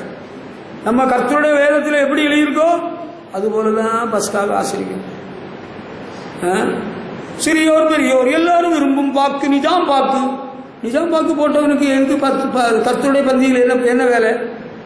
பீடி சிகரெட் குடிக்கிறவங்களுக்கு கர்த்தருடைய பந்தியில் என்னப்பா வேலை? கள்ளு சாராயம் குடிக்கிறவங்களுக்கு கர்த்தருடைய பந்தியில் என்ன வேலை? அதெல்லாம் பண்ணக்கூடாது. கர்த்தருடைய பந்தியில் பங்கு பெறக்கூடாது. பீடியை குடிக்கிற நிறுத்திடணும், கள்ளு சாராயம் குடிக்கிற நிறுத்திடணும். சரியா? சினிமா பார்க்கறது நிறுத்திடணும். பாவ காரியங்களுக்குள்ள உட்பட்டு கர்த்தருடைய பந்தியில் பங்கு பெறக்கூடாது. அது தப்பு. அது உனக்கு கேடாக இருக்கும். அது பாதிப்பை ஏற்படுத்திவிடும். ராஜ கட்டளை பாத்தியா? இந்த உடன்படிக்கையின் புஸ்தகத்தில் எழுதியிருக்கிறபடியே பஸ்காவை ஆசரியுங்கள். அல்லேலூயா. நீங்க எப்படி இருந்தாலும் பரவாயில்ல, எப்படி இருந்தாலும் பஸ்காவை கர்த்தருடைய பந்தியில் பங்கு பெறுங்கள். அப்படிதான் இன்னைக்கு ஊழியர்கள் உற்சாகப்படுத்துகிறார்கள். அது தப்பு அப்பா. அவங்களுக்கு இந்த வேத பகுதி புரியவில்லை. யோசியா ராஜா கட்டளையிட்டது தான் கரெக்ட். இந்த உடன்படிக்கையின் புஸ்தகத்தில் எழுதியிருக்கிறபடி நீங்க பஸ்காவை ஆசிரியுங்கள். அதுல ஒழுங்குமுறையெல்லாம் இருக்கு. எகிப்தில இருந்துகிட்டு எகிப்தில நீங்க இங்கே ஆராதனை பண்ணுங்கள். எகிப்தில பார்வோன் சொல்றான்ல மோச இடத்துல, இங்கே ஆராதனை பண்ண முடியாது. நாங்கள் 3 நாள் பிரயாணம் பண்ணி மலைக்கு போய் அங்கதான் பலியிட வேண்டும். இங்கே நாங்கள் பலியிட்டால் எகிப்தினுடைய அருவருப்பை பலியிட வேண்டியதாக இருக்கும். அது முடியாது. அல்லேலூயா. எகிப்தின் வாழ்க்கையை விட்டாச்சா, பாவ வாழ்க்கையை விட்டாச்சா, விக்கிரவணக்கம் விட்டாச்சா, ஒரு வேறுபட்ட வாழ்க்கைக்குள்ள வந்தாச்சா? புறப்படுவோமா? போமா? எகிப்தின் பாவ வாழ்வை வெறுத்தே இயேசுவின் பின்னே நடந்து தூய பஸ்கா நீ புசித்தே தேகம் நடந்து முன் செல்லுவார். அல்லேலூயா. எதுலே இருப்பேன், நான் எதுல இருப்பேன். எனக்கு எதுல இருப்பேன். ஃப்ரெண்ட்ஸ் எல்லாம் இருக்கிறாங்க, சொந்தக்காரங்க இருக்கிறாங்க, தெரிஞ்சவங்க இருக்கிறாங்க, வேண்டப்பட்டவங்க இருக்கிறாங்க. You are unfit to take part in the Passover. எல்லாம் விட்டு உதறிடணும். விட்டுறியா? ரெடியா? Are you prepared to leave the things of the world? ரொம்ப உன்னிப்பா கவனிச்சா பஸ்காவில் பங்கு பெறவுக்கு யாருக்கு யோக்கியதை இருக்கு தெரியுமா? எகிப்துல உள்ள உறவு சங்காத்தை எல்லாம் விட்டாச்சா? அதை பற்றி நினைச்சு கூட பார்க்க கூடாது. அதை பற்றி நினைச்சாங்க. பஸ்காவை ஆசரித்து வழியில நினைச்சவன் எல்லாம் பாழா போனான், செத்து போனான், வனாந்திரத்திலே மடிந்து போனார்கள். பாவ வாழ்க்கையை விட்டாச்சா? உலக மக்களை போல வாழணும்ல எண்ணம் விட்டாச்சா? அண்ணே தம்பி, உங்களுக்கு புரியுதா? பாஸ்டர்கள் இதெல்லாம் சொல்லி கொடுக்குறாங்க இல்லையே, அவங்க அப்படி எல்லாம் சொல்லி கொடுத்தா கூட்டம் கூடாத, அவங்களுக்கு லட்சம் கோடி எல்லாம் வராத, கொஞ்சம் பேரெல்லாம் போவாங்க. கூட்டம் நிறைய கூடணும்னா இதெல்லாம் மூடி மறைச்சி பஸ்காவை ஆசிரியுங்கள். நீங்கள் எல்லாரும் இங்கே வந்திருக்கிறீர்கள், பல ஆயிரக்கணக்கான மக்கள் வந்திருக்கிறீர்கள். பஸ்கா ஆசிரித்து முடிந்த உடனே பிரியாணி உங்களுக்கு கொடுக்கப்படும். பிரியாணி நீங்கள் சாப்பிட்டு சந்தோஷமாய் போகலாம். குடும்பமாக ஒன்றாக இருந்து நீங்கள் கூடுகையில் சாப்பிட்டு சந்தோஷித்து போகலாம். அப்போ பயங்கர கூட்டம் வந்துவிடும். நமக்கு கூட்டம் எல்லாம் முக்கியம், பஸ்கா ஒழுங்குதான் முக்கியம். நியாயப்பிரமாண புஸ்தகத்தில் என்ன எழுதியிருக்கு, அந்த உடன்படிக்கையின் புஸ்தகத்தில் என்ன இருக்கு, உடன்படிக்கையின் புஸ்தகம் அதில் எழுதியிருக்கிற போல நீங்கள் பஸ்காவை ஆசிரியுங்கள். அல்லேலூயா. அதில் எழுதியிருக்குது. இஸ்ரவேலை எல்லாரும் கிளம்பு, புறப்படு, போவோம். போவோமா? போவோம்னு உள்ளவன் பஸ்காவை ஆசிரி. நான் வரல, நான் இங்கே தான் இருக்கிறேன்னா உனக்கு எதுக்கு பஸ்கா? பாவ வாழ்க்கையை வாழுறேன், நான் இப்படி தான் வாழுவேன், இப்படி தான் இருப்பேன்னா நீ பஸ்கா சாப்பிட, நாங்கள் சாப்பிட்டுட்டு போகிறோம். போகிற வேளையில வேற பழைய நினைப்புன்னு வந்துடக்கூடாது. பழைய நினைப்பெல்லாம் விட்டுறணும். பழையகள் ஒளிந்து போயின, எல்லாம் புதிதாயின. ஹல்லேலூயா. ஆமா, அதை புரிஞ்சுக்கிடுங்க, அதை கொஞ்சம் தெரிஞ்சுக்கிடுங்க. ஹல்லேலூயா. அதுக்கு பிறகு எஸ்ராவின் புஸ்தகம் 6ஆம் அதிகாரம் 9ஆம் வசனத்தை படிச்சீங்கன்னா அங்க ஒரு விஷயம் இருக்கு. எஸ்ராவின் புஸ்தகம் 6ஆம் அதிகாரம் 19ஆம் வசனத்தை படித்தீங்கன்னா, தரி ராஜாவின் நாட்கள்ல தேவாலயம் கட்டி முடிக்கப்பட்டிருக்கிறது. அந்த ஆலயம் கட்டி முடிச்ச பிறகு அந்த சிறையிருப்பிலிருந்து வந்தவர்கள் கர்த்தருடைய பந்தியை ஆசரித்திருக்கிறார்கள் என்று வேதத்தில் எழுதப்பட்டிருக்கிறது. தரி ராஜாவின் நாட்களில் 6:19 எடுத்து படிச்சு பார்த்தீங்களா? அங்கே ரொம்ப தெளிவாக எழுதப்பட்டிருக்கு. என்ன எழுதியிருக்கு? சிறையிருப்பிலிருந்து வந்தவர்கள் 1ஆம் மாதம் 14ஆம் தேதியிலே பஸ்காவையும் ஆசரித்தார்கள். ஆலயம் கட்டி முடிக்கப்பட்டு பிரதிஷ்டை ஆயிற்று. ராஜாவாகிய 15ஆம் வசனம், தரியு அரசாளுகிற 6ஆம் வருஷம் ஆதார் என்னும் மாதம் 3ஆம் தேதியில் அந்த ஆலயம் கட்டி முடிந்தது. இஸ்ரவேலர் எல்லாரும், ஆசாரியர்கள், லேவியர், சிறையிருப்பிலிருந்து வந்த மற்றவர்கள் தேவனுடைய ஆலய பிரதிஷ்டை சந்தோஷமாய் கொண்டாடினார்கள். சிறையிருப்பிலிருந்து வந்தவர்கள் ஆலயம் எல்லாம் கட்டி முடிச்சு பிரதிஷ்டை எல்லாம் முடிச்சு சந்தோஷமாக கொண்டாடின பிறகு என்ன பண்றாங்க? சிறையிருப்பிலிருந்து வந்தவர்கள் பஸ்காவை ஆசரித்திருக்கிறார்கள். அந்த சிறையிருப்பில் இருந்துகிட்டு பஸ்கா ஆசரிப்பு கிடையாது. எங்களுக்கு நாங்கள் வசம் இல்லாமல் மாட்டிக்கிட்டோம், பாவத்தில் மாட்டிக்கிட்டோம், பேய்கிட்ட மாட்டிக்கிட்டோம், வேற ஊரில் மாட்டிக்கிட்டோம். எங்களுக்கு ஒரு பார்சல் அனுப்புவீங்களா? கொரியர்ல எல்லாம் பஸ்கா அனுப்ப மாட்டாங்க. அப்படியெல்லாம் கிடையாது, அப்படி ஒழுங்கு இல்லை. சிறையிருப்பிலிருந்து வந்தவர்கள், சிறைபிடிக்கப்பட்டு போனவர்கள் விடுவிக்கப்பட்டு வர்றாங்க இல்ல, வந்தவங்க பஸ்காவை ஆசரித்தார்கள். ஆலயம் கட்டி முடிக்கப்பட்டிருக்கிறது, எல்லாருக்கும் சந்தோஷம். இப்ப சிறையிருப்பில் அங்க வேலை கிடையாது. சிறையிருப்பில், பாபிலோன் சிறையிருப்பில் இருக்கிற வேளையில அங்க உள்ளவங்க கேட்டாங்களாம், நீங்கள் சியோனின் பாடல்களை கொஞ்சம் பாடுங்களான், கொஞ்சம் எங்களுக்கு கொஞ்சம் பாட்டு பாடுங்கன்னு கேட்டா அவங்க சொல்லிட்டாங்களா, அந்நிய தேசத்திலே கர்த்தரின் பாடலை பாடுவது எப்படி அப்படின்னு சொல்லி அவருடைய கிண்ணறங்களை எல்லாம் அலரி செடிகளின் மேல் தூக்கி போட்டிருக்கிறார்கள். அங்க பாடல்ல. சிறையிருப்பில் அங்க பஸ்கா கிடையாது, ஜெயில பஸ்கா இல்லையா? பாபிலோன் சிறையிருப்பில் பஸ்கா கிடையாது. சிறையிருப்பிலிருந்து வந்தியா பிசாசு ஒன்ன பிடிச்சி கொண்டு போனதுலேருந்து விடுதலை ஆகி வந்துட்டியா, தப்பிட்டியா, பஸ்காவை ஆசரித்திருக்கிறார்கள். சிறையிருப்பில் இருக்கிறவனுக்கு எதுக்கு பஸ்கா? அவனே பாபிலோன் சிறையிருப்பு தண்டனைக்குள்ளாகி அவன் தண்டிக்கப்பட்டு அங்கே இருக்கிறான், அவனுக்கு அது பஸ்கா. சிறையிருப்பு தண்டனை எல்லாம் முடிஞ்சா, சிறையிருப்பிலிருந்து விடுதலை பெற்று வந்தாச்சா, 70 வருஷம் பாபிலோன் சிறையிருப்பு முடிஞ்சு போச்சா, ஆண்டவர் விடுதலை தந்துட்டாரா, புறப்பட்டு வந்தாச்சா, இப்ப பந்தியில இப்பொழுது பஸ்காவை ஆசரிக்கலாம். அல்லேலூயா. சிறையிருப்பு என்பது பிசாசின் ஆதிக்கத்துக்கு உட்பட்டிருக்கிறவர்கள், பாவ சங்கிலிகளினால் கட்டப்பட்டிருக்கிறவர்கள், உலகத்தின் பிடிகளில் அகப்பட்டிருக்கிறவர்கள். நீங்க பந்தியில பஸ்கா எல்லாம் ஆசரிக்கலாம்.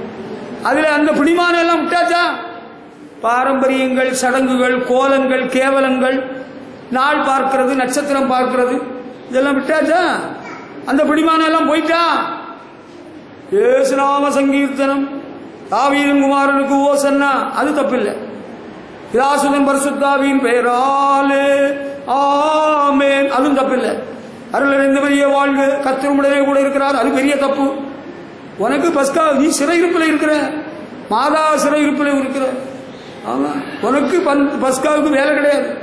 அதெல்லாம் விட்டியா, சிறையிருப்பில இருந்து வந்துட்டியா, தப்பிட்டியா. அல்லேலூயா. பழைய பாரம்பரியம், பழைய சடங்கெல்லாம் விட்டாச்சா, இன்னும் போக மாட்டேன்னு தான் சொல்லுதா, அப்ப உனக்கு பந்தியில பங்கு பெறுவதற்கு யோக்கியதை இல்லை, தகுதி இல்லை, யூ ஆர் அன்ஃபிட். சிறையிருப்பிலிருந்து வந்தா அங்கே கர்த்தருடைய மகிமையான ஆலயம் இருக்கிறது, எல்லாரும் பிரதிஷ்டை பண்ணி சந்தோஷப்பட்டு கொண்டாடி இருக்கிறார்கள். அதுக்கு பிறகு சிறையிருப்பிலிருந்து வந்தவர்களும் பஸ்காவில் பங்கு. அல்லேலூயா. அங்க பாபிலோன்ல அங்க இருந்தவங்களுக்கு எஸ்ரா கொண்டு பந்தியில பங்கு பஸ்கா ஆசரிக்க கொடுத்தாரா, அல்ல நெகேமியா கொடுத்தாரா, அல்ல ஏசாயா தீர்க்கதரிசி கொண்டு போனாரா? தின்பண்டம் நீங்க ஊருக்கு கொண்டு போங்க, அது வேற. தின்பண்டம் வேற, பஸ்கா வேற. அதை இதையும் ஒன்னு சேர்த்து குழப்பிடக்கூடாது. சிறையிருப்பிலிருந்து வந்தவர்கள், மீண்டு வந்தவர்களுக்கு தான் கர்த்தருடைய பஸ்கா. அல்லேலூயா. நீங்க சிறையிருப்பிலிருந்து விடுதலையாகி வந்தாச்சா, பாரம்பரியம் எல்லாம் விட்டாச்சா, சடங்கெல்லாம் விட்டு இருந்தாச்சா, எல்லாம் போச்சா. அல்லேலூயா. தீபாவளி வருதா, தீபாவளி எப்படி இருக்க போதோ கடவுளுக்கு தான் தெரியும். தீபாவளி எப்படி, துணியெல்லாம் எடுத்தாச்சா தீபாவளிக்கு? தீபாவளி கொண்டாடணுமா வேண்டாமா? நமக்கு வேண்டாமா தீபாவளி? தீபாவளியில் ஒரு திண்டாட்டம், பிறகு பொங்கல்ல ஒரு கொண்டாட்டம், இதெல்லாம் நான்சென்ஸ். இதிலெல்லாம் உண்மை கிடையாது, ஒழுங்கு கிடையாது. கர்த்தருடைய பஸ்காவை ஆசரிக்கிறவர்கள் இந்த கெடுபிடியிலிருந்தெல்லாம் விடுதலை பெற்றவர்களாக இருக்க வேண்டும். அங்க ஒரு பையன் என்ன பிடிச்சி வச்சு மிரட்டிட்டு இருக்கிறான். நீ விடுதலை பெற்ற பிறகு பங்கு பெற்றா போதும், அதுக்கு முன்னால ஒன்றும் கெட்டு போகல. அங்க ஒரு பொண்ணு என்ன கூப்பிட்டு பேசிக்கிட்டே இருக்கிறா, அவ விட மாட்டேன்னு சொல்றா. அங்க ஒரு பொண்ணு என்ன மடக்கி வச்சிருக்கிறா. நீ விடுதலை பெற்ற பிறகு பஸ்காவை ஆசரிச்சா போதும் அப்பா, அதுக்கு முன்னால ஒன்றும் கெட்டு போகல. நீ விடுதலையை பெற்றுக்கொள், சிறையிருப்பிலிருந்து விடுதலை பெறு, பாவ வாழ்க்கையிலிருந்து விடுதலை பெறு. அல்லேலூயா. பாரம்பரிய சடங்குலேருந்து விடுதலை பெறு. பாவத்திலே வாழ்ந்துட்டு இருக்கிறது. இப்போ இந்த காலத்து ஃபேஷன் என்ன தெரியுமா, சொல்லட்டுமா? கல்யாணம் நிச்சயம் பண்ணிட்டாலே, கெட்ட வார்த்தையை நான் பேச இங்க வரல, கல்யாணம் நிச்சயம் பண்ணியாச்சு இல்லையா, இனி அவ்வளவு தானே கல்யாணம் பண்ண போறேன். கல்யாணத்துக்கு முன்னால 2 மாசம் குழந்தை வயிற்றுல இருக்குது. இது என்ன கெட்ட வார்த்தையை இந்த ஊழியக்காரர் பேசுறாரு? நான் கெட்ட வார்த்தை பேசல, இன்னைக்கு நடப்புல இருக்கிறத பேசுறேன். இன்னைக்கு கிறிஸ்தவ உலகத்தில் நடப்புல இருக்கு. அவங்களும் பந்தியிலே பஸ்காவில் போறாங்களா? வேண்டாம். நீ அப்படி பாவத்தில் அடிமைப்பட்டிருக்கிறியா, நீ கொஞ்சம் ஒதுங்கி உட்காரு. உனக்கு விடுதலை கிடைச்ச பிறகு நீ பஸ்கா ஆசரிச்சா போதும். பைத்தியக்காரனுக்கு பஸ்காவுக்கு என்ன சம்பந்தம்? ஒருத்தனுக்கு பேய் பிடிச்சிருக்கு, அவனை சங்கிலி போட்டு கட்டி போட்டிருக்கு, அவன் ஒழுங்கான வஸ்திரம் தரிக்கிறது இல்லை. பஸ்கா ஆசரிக்கிறவர்கள் ஒழுங்கான வஸ்திரம் தரித்திருக்கணும்னு வேதத்தில் எழுதியிருக்கு. அவன் ஒழுங்கா வஸ்திரம் தரிக்க மாட்டான், அவன் ஒரு மாதிரி ரவுடித்தனம் பண்ணுவான், ஹூன்னு சொல்லுவான். அவனுக்கெல்லாம் பஸ்காவில் பங்கு கிடையாது. தெளிந்த புத்தி வந்ததா, பேய் போச்சுதா, பேய்க்க முடியல, அவன் விடுதலை பெற்றுட்டானா? Come on, you can take part in the holy communion. அல்லேலூயா. பைத்தியக்காரனுக்கு பஸ்காவில் பங்கு கொடுக்க கூடாது. பாவப்பிடிகளில் சிக்கி இருக்கிறவனுக்கு பஸ்காவில் பங்கு கொடுக்க கூடாது. அங்க ஒரு ஒரு நாள் பைக்கில் ஒரு பொண்ணை கூட்டிட்டு வந்திருக்கிறான் ஒரு சபைக்கு. கேட்டா அவ எனக்கு ஃப்ரெண்டு, நான் அவளை தான் கல்யாணம் பண்ண போறேன், நானும் ஞானசேனானை வாங்கிட்டு அவளும் ஞானசேனானை பெற்றுட்டாளாம். ஞானசேனானை பெற்றுட்டாளாம், இவன் ஞானசேனானை வாங்கிட்டானா. இது என்ன தமிழ் பேசுறான்? அவ 10 மாசம் கழிச்சு பிள்ளைய பெற்றுருவாளாம். இப்படிப்பட்டவர்களுக்கெல்லாம் கர்த்தருடைய பந்தியில, கர்த்தருடைய பஸ்காவில் பங்கு கொடுக்க முடியாது. நீ இல்லை, உங்க தாத்தா இல்லை, உங்க உப்பார் கூட்டிட்டு வந்தாலும் முடியாது. அப்படி சபைகளில் நம்ம கடைபிடிக்க முடியாது. பஸ்காவை ஆசரிக்கிறதுக்கு எவன் தகுதி உடையவன்னா சிறையிருப்பிலிருந்து விடுதலை பெற்றவன். அல்லேலூயா. பூட்டில் மாட்டிட்டு இருக்கிறான், அவன் அங்கே ஒரு திருட்டு கேஸில் மாட்டி இருக்கிறான். அவனுக்கு என்ன பஸ்கா? அவன் திருடன உண்மைதானா? உண்மைதான். அவனுக்கு இப்போ தண்டனை வரப்போகுது, கோர்ட்டில் போட்டாச்சு, ஆர்டர் போட்டாச்சு. 6 மாதம் கடுங்காவல் தண்டனை. 6 மாதம் கடுங்காவல் தண்டனை முடிஞ்சு வரட்டு. அதுக்கப்புறம் அவன் பாவ அறிக்கை பண்ணி ஆண்டவரோட ஒப்புரை ஆன பிறகு, இனிமேல் திருட மாட்டேன்னு சொன்ன பிறகு பார்ப்போம். உங்களுக்கு புரிகிறது என்று நான் நம்புகிறேன். அல்லேலூயா. பஸ்கா ஆசரிக்கிற புரியுதா? அது ஒரு காரியம். அதுக்கு பிறகு புதிய ஏற்பாட்டுக்கு வந்தா மார்க்கு சுவிசேஷம் 14ஆம் அதிகாரம் 12ஆம் வசனத்தில் ஆண்டவர் கேட்கிறார். ஆண்டவர் என்ன கேட்கிறார்? ஆண்டவரிடத்தில் சீஷர்கள் வந்து கேட்கிறாங்க, பஸ்கா பண்டிகை ஆசரிக்கிறதுக்கு காலம் கட்டம் நெருங்கி வந்து விட்டது. இயேசு சீஷர்கள் வந்து கேட்குறாங்க, நாங்கள் உமக்கு பஸ்காவை எங்கே ஆயத்தம் பண்ணணும்? இந்த பழைய ஏற்பாட்டு இஸ்ரவேலர் பஸ்காவை கொண்டாடினாங்கல்ல, அந்த பண்டிகை கொண்டாடுறதுக்கு நாங்கள் எங்கே ஒழுங்குபடுத்தணும்? Jesus disciples came and asked, why do you want us to have the meal? இந்த பஸ்காவை நாங்கள் எங்கே ஆயத்தம் பண்ணணும்னு கேட்குறாங்க. அதுக்கு ஆண்டவர் ஒரு அடையாளமும் ஒரு இடத்தையும் சொல்லி கொடுக்குறார். நீங்கள் சும்மா போங்க, ஏதோ ஒரு ரூமை பிடிங்க, ஏதோ ஒரு லாட்ஜில் புக் பண்ணுங்க, ஏசி இருக்கட்டும், அப்போ தான் வெயிலுக்கு தாங்கும். அப்படியெல்லாம் ஆண்டவர் ஒன்றும் சொல்லலை. ஆண்டவர் சொன்னதை மட்டும் நம்ம கொஞ்சம் புரிஞ்சுக்கிடணும். அவர் பஸ்காவை பலியிடும் நாளாகிய புளிப்பில்லா அப்பம் சாப்பிட்ற முதல் நாளிலே நாங்கள் எங்கே போய் ஆயத்தம் பண்ண சித்தமாக இருக்கிறீர்கள் என்று சீஷர்கள் கேட்டார்கள். 2 பேரை பார்த்து சொல்றார், நகரத்துக்குள்ளே போங்கள், ஒரு தண்ணீர் குடம் உணர்ந்து வருகிற மனுஷன் உங்களுக்கு எதிர்ப்படுவான், அவன் பின்னே போங்கள். அவன் எந்த வீட்டுக்குள் பிரவேசிக்கிறானோ வீட்டு எஜமானை பார்த்து, நான் சீஷருடைய பஸ்காவை புசிக்கிறதுக்கு தகுதியான இடம் எங்கே என்று போதர் கேட்கிறாரு சொல்லுங்கள், அவன் மேல் வீட்டரை உங்களுக்கு காண்பிப்பான், அங்கே நமக்காக ஆயத்தம் பண்ணுங்கள் என்று சொல்லி அனுப்பினார். ஆண்டவர் ஒரு அடையாளம் அறிகுறி சொல்லி அந்த இடத்த ஆயத்தம் பண்ணுங்கள் சொல்லி அனுப்புகிறார். எங்கேயாவது கிடைச்ச ஒரு இடத்துல ஆயத்தம் பண்ணுங்க, அதுக்கு என்ன பெரிய விசேஷம்? அதுக்கு என்ன பெரிய விசேஷம்? ஆண்டவர் எவ்வளோ அழகாக சொல்கிறார். நீங்கள் போகிற வேளையில ஒரு தண்ணி குடம் கொண்டு வருவான், அவனுக்கு பின்னால் போங்க, அவன் போகிற வீட்டில் உள்ளவரிடத்துல சொல்லுங்கள், போதகர் வந்து பஸ்காவை புசிக்க இடம் கேட்குறாரு. அப்போ அவன் மேல் வீட்டறையில் கம்பளம் எல்லாம் விரிச்சிருக்கிற இடத்த காண்பிப்பான், விஸ்தாரமான மேல் வீட்டறையை காண்பிப்பான், அங்கே ஆயத்தம் பண்ணுங்கள். ஹல்லேலூயா. சீஷர்கள் கேட்கிறார்கள், பஸ்காவை எங்கே ஆயத்தம் பண்ணணும்? ஆண்டவருடைய சீஷர்கள் கேட்கிறார்கள், ஆண்டவர் கரெக்டாக சொல்றார். பஸ்காவை எங்கே ஆயத்தம் பண்ணுவோம்? எங்கேயாவது கடத்தெருவில் ஒரு இடத்துல ஆயத்தம் பண்ணிடுவோமா? ஒரு மளிகை கடையில் ரெடி பண்ணிட்டா, மளிகை கடையிலையும் ஆபரண கடையிலையும் நமக்கு வேலை கிடையாது. மளிகை கடையில் வேலை இருக்குது. எதுக்குன்னா நமக்கு வேண்டிய மளிகை ஜாமான் வாங்கி சாப்பிட்றதுக்கு. கர்த்தருடைய பந்திக்கு அந்த பஸ்கா ஆசரிப்புக்கு ஒரு தனிப்பட்ட பிரத்யேகமான ஒரு நல்ல இடத்தை ஆண்டவர் கண்டுபிடிக்கும்படியாக சொல்லி அனுப்புகிறார். ஹல்லேலூயா. அது ஒரு பக்கம் அங்கே நடந்துகிட்டு இருக்கு. இன்னொரு பக்கம் என்ன நடக்குன்னு நம்ம கொஞ்சம் தெரிஞ்சுக்கிடணும். அது எப்படி? அதில் தான் விஷயமே இருக்குது. ஆண்டவர் பஸ்காவை எங்கே ஆயத்தம் பண்ணணும், எங்கே வைக்கணும்னு கேட்கிற ஆண்டவருடைய சீஷர்கள் கேட்குறாங்க. அங்கே இயேசுவின் சீஷரில் ரொம்ப முக்கியமான ஒரு ஆள், விஐபி. இயேசுவின் சீஷரில் விஐபின்னு கேட்டால் நீங்கள் பேதுருன்னு சொல்லுவீங்க, அல்ல யோவான்னு சொல்லுவீங்க. நான் சொல்கிறேன் யூதாஸ் காரியத். அந்த பணப்பையை தூக்கிட்டு நடக்கிறவன் தான் ரொம்ப முக்கியமான ஆள். லூக்கா 22ஆம் அதிகாரம் 1ஆம் வசனம் படித்து பாருங்கள். அங்கே இருக்குது ஒரு ரகசியம் இருக்குது. பஸ்காவை அங்கே பஸ்கா பண்டிகைக்கு காலை நெருங்கிட்டு பஸ்காவை எங்கே ஆயத்தம் பண்ணணும்னு சீசர்கள் கேட்குறாங்க. 2 சீசர்கள்ட்ட ஆண்டவர் சொல்கிறாரு, அந்த நேர காலகட்டத்தில் ஒரு பஸ்கா பண்டிகைக்கு காலம் நெருங்கிட்டு பிரதான ஆசாரியர் வேதபாரகர் என்ன யோசிக்கிறாங்கன்னா, இயேசுவை கொலை செய்யணும்னு நினைக்கிறாங்க. எப்படி செய்யலாம் அப்படின்னு யோசனை பண்ணுறாங்க. அந்த நேரத்தில் அங்கே ஒரு ஆள் தென்படுகிறார். இயேசுவின் சீசர்கள் ஒருவனாகிய ஸ்காரியத் என்னும் மறுபெயர் கொண்ட யூதாஸ். இங்கே பஸ்கா பண்டிகை நெருங்கிவிட்டது, ஆண்டவர் எங்கே ஒழுங்குபடுத்தணும்னு சொல்லியாச்சு. ஆனால் இங்கே இன்னொரு பிளாட் வேலை நடக்குது, இன்னொரு திட்டம், சதி திட்டம் நடக்கிறது. யாரு? பிரதான ஆசாரியர் வேதபாரகர் இயேசுவை கொலை செய்யணும்னு நினைக்கிறாங்க. பஸ்கா பண்டிகை ஒரு பக்கம் நடக்கட்டும், அது நெருங்கி வந்துச்சு. இங்கே ஒரு தீர்மானம், ஒரு ரெசல்யூஷன் பாஸ் பண்ணுறாங்க. இயேசு நகரை இப்படி சீக்கிரம் காலி பண்ணிடணும். அதுக்கு எப்படி சரிப்பட்டு வரும்னு பார்த்தா அங்கே ஒருத்தன் மாற்றான், பந்தியில் ஒருவனாகிய யூதாஸ். அந்த யூதாஸுக்குள் இந்த ஒரு பக்கம் பஸ்கா பண்டிகை ஆயத்தம் நடைபெறுகிறது. யூதாஸுக்குள் சாத்தான் புகுந்தான். ஐயா, இது எந்த காலகட்டம் புரியுதா? பஸ்கா ஆசரிப்பு ஒரு பக்கம் நடக்குது, அங்க ஒரு சீசனுக்குள்ளால பேய் நுழையுது. கவனிக்கிறீங்களா? கவனிச்சீங்களா?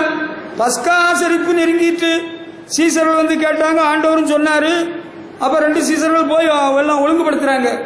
இங்க பிரதான ஆசாரியர் வேதபாரர் பிளான் பண்றாங்க, இயேசுநாதரை எப்படிதான் கொலை செய்யலாம். அந்த நேரம் தான் இயேசுவின் சீசர்களில் ஒருவனுக்குள்ள சாத்தான். பஸ்கா ஆசரிப்பு சந்தோஷமான காரியம், ஆமா, பேரானந்தம் அடைய வேண்டிய விஷயம். இவனுக்குள்ள சாத்தான் புகுந்தான் இருக்க, இதுவும் ஒரு அபாயகரமான விஷயமா தான் இருக்கு, எச்சரிப்பான ஒரு காரியமா இருக்கு. இயேசுவின் சீசர்ல ஒருவனுக்குள்ளால சாத்தான் புகுந்திருக்கிறான். அவன் எப்படி புகுந்தான்? தலைவலி புகுந்தானா, கால்வழி புகுந்தானா? அவன் கைவழி புகுந்தான். கைவழி மெய்வழிச்சாலைன்னு முன்னால ஒரு பயங்கரமான ஒரு இடம் தமிழ்நாட்டில் இருந்தது, மெய்வழிச்சாலை. விக்கிர வணக்கத்துக்கு பெயர் பெற்ற இடம், மேலமருவத்துக்கு போல. இங்க கைவழியாக சாத்தான் புகுந்து விட்டான். எப்படி? கைவழின்னா பணம் பணம் பண பண ஆசை கொடுத்து கையில இருந்து இப்படி உள்ள போய் அப்படியே தலையில போய் சாத்தான் புகுந்து உட்கார்ந்துக்கிட்டான். பஸ்கா ஒரு பக்கம் நடக்குது, சபைகளிலே கர்த்தருடைய பந்தி ஒரு பக்கம் நடக்குது, இன்னொரு பக்கம் அங்க ஒரு விசுவாசிக்குள்ள சாத்தான் புகுந்திருக்கிறானே. அப்போ ஒரு காரியம் செய்வோம், நம்ம இயேசு கிறிஸ்துவுக்கு சொல்லுவோம், ஆண்டவர் இயேசுவே, உமக்கு சீசன் ஒருத்தனுக்குள்ளால சாத்தான் புகுந்துட்டான், நீர் எல்லாம் துரத்திடு. இதுக்கு முன்னாலே இயேசு கிறிஸ்து எத்தனையோ பேருக்கு பெயர் துரத்தி இருக்கிறார்ல. அந்த லேகியோன் பிசாசை துரத்தினாரோ இல்லையா? 6000 பிசாசை துரத்தி இருக்கிறார்.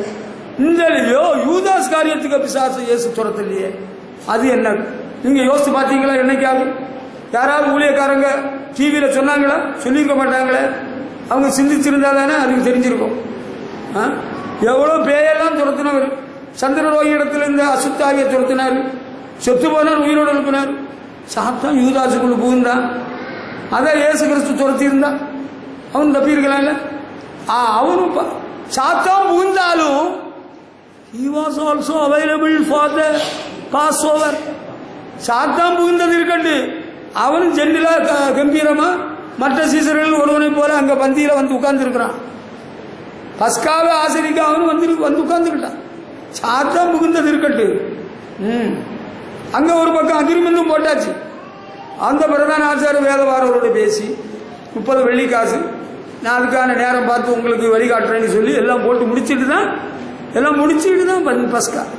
இன்றைக்கு கூட ஆவிக்குரிய சபைகளில் இந்த யூதாஸ் காரியத்தின் ஆவியுடைய சில எல்லா தீய காரியங்களுக்கும் அக்ரிமெண்ட் எல்லாம் போட்டு முடிச்சுக்கிட்டு தான் இங்க பஸ்காவுக்கு வரணும். என்னது, கல்யாணம் ஆகியாச்சா? ஆமா. உங்களுக்கு பிள்ளை இருக்கா? இருக்குது. இப்ப எப்படி வாழ்க்கை எப்படி இருக்குது? இப்ப என் மனைவி என்ன நேசிக்கிறது இல்லை, என் மனைவியோட என்ன நேசிக்கிறதுக்கு ஒரு சகோதரியை ஆண்டவர் கொடுத்திருக்கிறார். கர்த்தருக்கு ஸ்தோத்திரம், கர்த்தருக்கு ஸ்தோத்திரமா. ஏன் ஓ மனைவியை விட இன்னொரு ஸ்திரீ வந்திருக்கா, அவள் ரொம்ப நேசிக்கிறாளா? சரி, அப்ப அடுத்து என்ன யோசனை? மனைவியை தள்ளி விட்டு விடலாம். நம்ம சட்டப்படி அவளை தள்ளி விட்டு பிறகு இவளை கல்யாணம் பண்ணதாக நம்மை காண்பித்துக் கொண்டு நம்ம கர்த்தருடைய பந்தியில் பங்கு பெறுவோம், பஸ்காவே ஆசரிப்போம். அது நல்ல ஐடியா இல்லை, பெஸ்ட் ஐடியா தான்.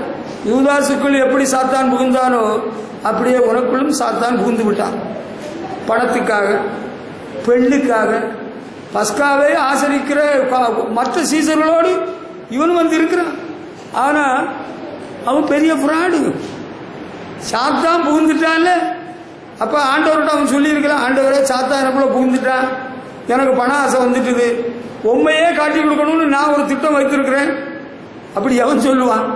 எவனா சொல்லுவானா? ஒரு வயலும் சொல்ல மாட்டான். இவன் ரொம்ப வித்தையில தேரணும் இல்லை யூதாஸ் காரியத்து. இயேசுவி சீஷர்களில் ரொம்ப திறமை கூடணும் தான் யூதாஸ். ரொம்ப அதிக திறமை உள்ளவங்களை பற்றி கொஞ்சம் பயமா தான் இருக்கு, கொஞ்சம் ஜாக்கிரதையாக தான் இருக்கணும். ஆமா, அவன் இயேசுநாதருக்கு சீசர்களோடும் கூட இருந்துக்கிட்டான். அங்க பிரதான ஆசாரிய வேதவாரரோடும் அங்க ஒரு அக்ரிமெண்ட். ஆனா இவன் அங்க போனது வந்தது மற்ற சீஷர்கள் ஒருத்தருக்குமே தெரியாது. பேதுருக்கும் தெரியாது, யாக்கோபுக்கும் தெரியாது, யோவானுக்கும் தெரியாது. No one was aware of it. ஆனா இவன் ரொம்ப புத்திசாலியாக வேலை பார்க்கறான். அங்க அக்ரிமெண்ட் எல்லாம் போட்டு முடிச்சிருக்கு. ஆனா இவனுக்குள்ள பேய் இருக்கு, பேய் பிசாசு புகுந்திருக்கு. அதோட வந்து பேய் பிடிச்சவன் மற்ற சீசர்களோடு உட்கார்ந்து பஸ்காவை ஆசிரிக்கிறான். துணிக்கை வாங்கின பின்பு புறப்பட்டு போனான். பஸ்காவை யூதாசும் ஆசரிச்சிருக்கிறான். அதில் தப்பு இருக்கா? அதில் தான் பெரிய தப்பே இருக்கு. நீ ஏசுநாதரை காட்டி கொடுக்கணும்னு திட்டம் வச்சுட்டால, தீர்மானிச்சுட்டால, அதுக்கு மேலே உனக்கு பஸ்காவுக்கு என்ன வேலை? உனக்கு இங்கே என்ன வேலை? கெட் அவுட், வெளியே போ. ஆண்டவர் ரொம்ப சாந்த சுரூபியாக விளங்கினார். சொன்னார்ல, நான் சாந்தம் மனத்தாழ்மையுமாக இருக்கிறேன், என்னிடத்தில் கற்றுக்கொள்ளுங்கள். இயேசு கிறிஸ்துக்கு தெரியும். முன்னாலே எச்சரிப்பும் கொடுத்திருந்தார். என்னை காட்டி கொடுக்கிறவன் பிறவாதிருந்தானால் நலமாயிருக்கும்னு சொன்னார். இயேசு கிறிஸ்து ஆதி முதலே யூதாஸ் காரியத்தை அறிந்திருந்தார். நம்ம போல எல்லாம் முடிந்த பிறகுதான் தெரிஞ்சிருந்தார். அப்படி இல்லை. Right from the beginning Jesus was aware of Judas. அவருக்கு நல்லா தெரியும். அமைதியா இருந்தார் இயேசு கிறிஸ்து. ஆனால் அவனுக்கு ஏன் பந்தியில பங்கு கொடுத்தார்? அவனுக்கு கொடுக்காம போடா வெளியேன்னு சொல்லியிருக்க வேண்டிய இந்த பிரச்சனை ஒன்று வேண்டான்னு தான் கொடுத்தார். அவன் வாங்கிட்டு போன பிறகு இயேசுவை முத்தத்தினாலே காட்டி கொடுத்தான். பிறகு காட்டி கொடுத்தான் 30 காசுக்காக. அல்லேலூயா. அதுக்கு பிறகு அவன் செத்து போயிட்டான். ஹார்ட் அட்டாக் வந்ததா, உடல் சரிந்து 4 கொண்டு செத்தான் என்று வேதம் சொல்கிறோம். பஸ்காவை ஆசரிக்கிறவர்களுக்குள்ள லோகம் வேண்டா, ஒன்றும் வேண்டா, போதும் இயேசு எனக்கு. Good believer. நீங்கள் ஒரு நல்ல விசுவாசியாக இருக்கலாம், சந்தோஷம், நல்ல காரியம். பண ஆசை இருக்கக்கூடாது. பஸ்காவை ஆசரிக்கிறவங்களுக்கு பண ஆசை இருக்கக்கூடாது. ஈவில் திங்ஸ், தீய காரியங்களுக்கு உடன்பாடு இருக்கக்கூடாது. அதெல்லாம் இருந்துன்னா நம்ம தாக்கு பிடிக்க முடியாது. பஸ்காவில் பங்கு பெற்றது ஆல் ரைட், ஆனால் வாழ்க்கை ரொம்ப பரிதாபமாக முடிய போகுது. அதுக்கு பிறகு இயேசுவின் மற்ற சீஷர்களோடு அவனுக்கு எந்த ஐக்கியம் வைக்க முடியல. இயேசுவிடத்தில் அவன் திரும்ப வர முடியல. No chance was given for Judas to come back to him. திரும்ப வர முடியல. மற்ற சீசர்களையும் சந்திக்க முடியல. யூதாஸ் காரியத்துக்கு அடக்காரவைக்கு ஒரு சீசனும் போயிட்டு இல்லை. யூதாஸ் காரியத்தை போல எவனாயிலும் சபையில இருந்தால் அப்படிப்பட்டவங்க செத்தாங்கன்னா நான் அடக்காரரையும் போக மாட்டேன்னு இன்னைக்கே சொல்லிட்டேன். நான் போக மாட்டேன், ஏன்னா தெரிஞ்சவங்களையும் போக விட மாட்டேன். அவர் இப்படி தான் வேலை பார்ப்பார். அவரும் போக மாட்டார், நம்மையும் தடுத்து போடுவார், கெடுத்து போடுவார். நானும் போக மாட்டேன். சபையில் உள்ள உண்மையான நல்ல விசுவாசிகளை போக விட மாட்டேன். யூதாஸ் காரியத்திட்ட இருந்து பயங்கரமான பிரெயின். ஆண்டவர் உங்களுக்கு கொடுத்த சபை இந்த சபை தானே. அப்ப இந்த சபையில தான் இருக்கணும். வேற சபையில எங்க போனீங்க? வெளியூர்ல நீங்க இருந்தா கர்த்தரை ஆராதிக்க வேற சபைக்கு வெளியூருக்கு போற. இந்த ஊர்ல இருந்துகிட்டு கோழி குஞ்சு வளர்த்துருக்கிறீங்கல்ல, கோழி வளர்த்துருக்கிறீங்களா, ஆடு வளர்த்துருக்கிறீங்களா? கோழி உங்க கூட்டில் அடையணுமா, வேற ஏதாவது கூட்டில் அடையலாமா? அந்த கோழி கொஞ்ச நாளா அது விலகினமா இருக்கு. அதனால பக்கத்துல மேய்ச்ச இடத்துல அங்க ஒரு கூட்டுல அடைஞ்சிட்ட. அந்த கூட்டுல அடைஞ்சா ஒரு நாள் கோழிய அந்த அடைஞ்ச கூட்டுல ஓனர் இருப்பால, அவன் கழுத்தை அறுத்து ரத்தம் குடிச்சு தின்னு போடுவான், சமைச்சு தின்னு போடுவான். உனக்கு ஆச்சமாவே சாத்தான் கொள்ள கொண்டு போயிடுவான். ஒழுங்காயிரு. ஆண்டவர் உனக்கு கொடுத்த சபையில ஒழுங்காயிரு. ஆண்டவர் இயேசு கிறிஸ்துக்கு உண்மையா இருக்கணும். யூதாஸ் காரியத்தை போல டபுள் ஆக்ட் பண்ணிட்டு இருந்தா பரிதாபமான. மற்ற சீஷர்களும் வெரி ஃபைன். மீதி 11 சீஷர்களும் அவங்களோட எந்த பிரச்சனையும் கிடையாது. இயேசுவோடு உள்ள ஐக்கியத்தில் கரெக்டா இருந்திருக்கிறான். இவனும் இயேசுவோட ஐக்கியம் உள்ளவனை போல நடிச்சுக்கிட்டான். He was a hypocrite. அவன் ஒரு மாய்மாலக்காரன். நடிச்சுக்கிட்டே இருந்துகிட்டு அவன் என்ன பண்ணிட்டான்? பறஞ்சுக்கிட்டானா ஆண்டவரே காட்டி கொடுத்துட்டான். அவன் வாழ்க்கை ரொம்ப மோசமா போச்சு, ரொம்ப வேதனை. அவனுக்கு ரட்சிப்பு இல்லை. அவன் மனசாப்பட்டான், பித்தமில்லா ரத்தத்தை காட்டி கொடுத்தேன். அவனுக்கு ரட்சிப்பு இல்லை. அவன் தேய்க்கு இடம் கொடுத்தான், துணிகரமா வேலை பார்த்துருக்கிறான். சாத்தான் புகுந்துட்டான். பேசுவே சாத்தானுக்குள்ள புகுந்துட்டான். நீர் துரத்திடுனா ஆண்டவர் துரத்தின்னு இருப்பார். எப்படிடா புகுந்தான்னு ஆண்டவருக்கு தெரியும். பண ஆசை, பொருள் ஆசை, மண் ஆசை, பெண் ஆசை எல்லாம் இருந்தா பந்தியில பங்கு பெறலாம். அவர் பந்தியில பங்கு பெற்றாரு, அவர் செத்து போயிட்டாராம். அங்க ஒருத்தி சபைக்கு வந்துட்டு இருந்திருக்கிற பிறகு இன்னொரு சபைக்கு போய் ஞானஸ்நானம் பெற்றா. புருஷனை பற்றி சந்தேகத்தோடு இருந்துட்டு இருந்தா. ஞானஸ்நானம் பெற்ற 2 வாரத்துக்குள்ள புருஷனை கொண்டு போட்டால, அவ்வளவுதான் கொண்டு போட்டா. அவ ஞானஸ்நானம் பெற்று என்ன பிரயோஜனம்? அவ கர்த்தருடைய பந்தியில் பங்கு பெற்று என்ன லாபம்? அவ புருஷனை கொண்டு போட்ட கொலைபாதகி ஆகிவிட்டாள். அவள் தேவனுடைய ராஜ்யத்தில் பங்கடைய மாட்டாள். அது தப்பு. அப்ப நீ எதுக்கு ஞானஸ்நானம் எடுத்த? எதுக்கு நீ பந்தியில பங்கு பெற்ற? எதுக்கு பஸ்காவை ஆசரித்த? ஆண்டவருடைய சமூகத்தில் இருந்தால் அதுக்கேற்ற ஸ்டாண்டர்டாக இருக்கணும். ஆண்டவரோடு அவருக்கு சீசனாக இருந்தால் உண்மையாக இருக்கணும், ஸ்டெடியாக இருக்கணும். ஆமாம், அதை பற்றி தான் ரொம்ப தெளிவாக வேதத்தில் சொல்லியிருக்கு. பவுல் சொல்கிறாரு 1 கொரிந்தியர் 5ஆம் அதிகாரம் 7 முதல் 11 வரையில் படிக்கிற வேளையில் ரொம்ப தெளிவாக சொல்கிறார். நீங்கள் படித்து பாருங்கள். கொஞ்சம் சீக்கிரமாக சொல்லி நான் முடிக்க போகிறேன். 1 கொரிந்தியர் 5ஆம் அதிகாரம் 7 முதல் 11 வரையில் படிக்கிற வேளையில் பவுல் என்ன சொல்கிறார் பாருங்க. பழைய புளித்த மாவோடே அல்ல, 7 சொல்கிறார், நீங்கள் புளிப்பில்லாதவர்களாக இருக்கிறபடியே புதிதாய் பிசைந்த மாவாய் இருக்கும்படிக்கு பழைய புளித்த மாவை புறம்பே கழித்து போடுங்கள். ஏனெனில் நம்முடைய பஸ்காவாகிய கிறிஸ்து நமக்காக பலியிடப்பட்டிருக்கிறாரே. நீங்க எல்லாம் கொஞ்சம் நல்லபடியா உட்கார்ந்துக்கிறீங்களா? Shall we all sit erect? என்னதான் சாப்பிட போறீங்களா? சாப்பாடு கொஞ்சம் நேரத்தில் கிடைக்கும். இப்ப கர்த்தருடைய சமூகத்தில் இருக்கிறோம். ஹல்லேலூயா. ஆமா, வயசாயிட்டா உங்களுக்கு? ரொம்ப ரொம்ப வயசு இல்லை. I shall meet you after the meeting. Come on. இப்ப என்ன இங்க படிச்சதை சொல்லித்தரேன். பழைய புளித்த மாவோடு அல்ல, அதை புறம்பே கழித்து போடுங்கள். நம்முடைய பஸ்காவாகி கிறிஸ்து நமக்காக பலியிடப்பட்டிருக்கிறாரே. ஆதலால் நம்ம எப்படி பஸ்காவை ஆசரிக்கணும் இங்க சொல்றாரு பாத்தீங்களா? Christ, our Passover lamb, has already been killed. Let us eat with goodness and truth, not with the yeast of sin and wrongdoing. எப்படி இங்க என்ன சொல்றாரு படிச்சு பாக்குறீங்களா? பழைய புளித்த மாவோடு அல்ல, துர்க்குணம் பொல்லாப்பு என்னும் புளித்த மாவோடு அல்ல, துப்புரவு உண்மை என்னும் புளிப்பில்லாத அப்பத்தோட பண்டிகையை ஆசரிக்க கடவோம். பழைய புளித்த மாவோடு அல்ல, புளித்த மாவோடு அல்ல. பிறகு எப்படியா? Not with the yeast of sin and wrongdoing. பாவம் தீய செயல், இந்த ரெண்டோடு அல்ல. பாவம் தீய செயல் அல்லட்டா இன்னும் தெளிவாக சொன்னா துர்க்குணம் பொல்லாப்பு.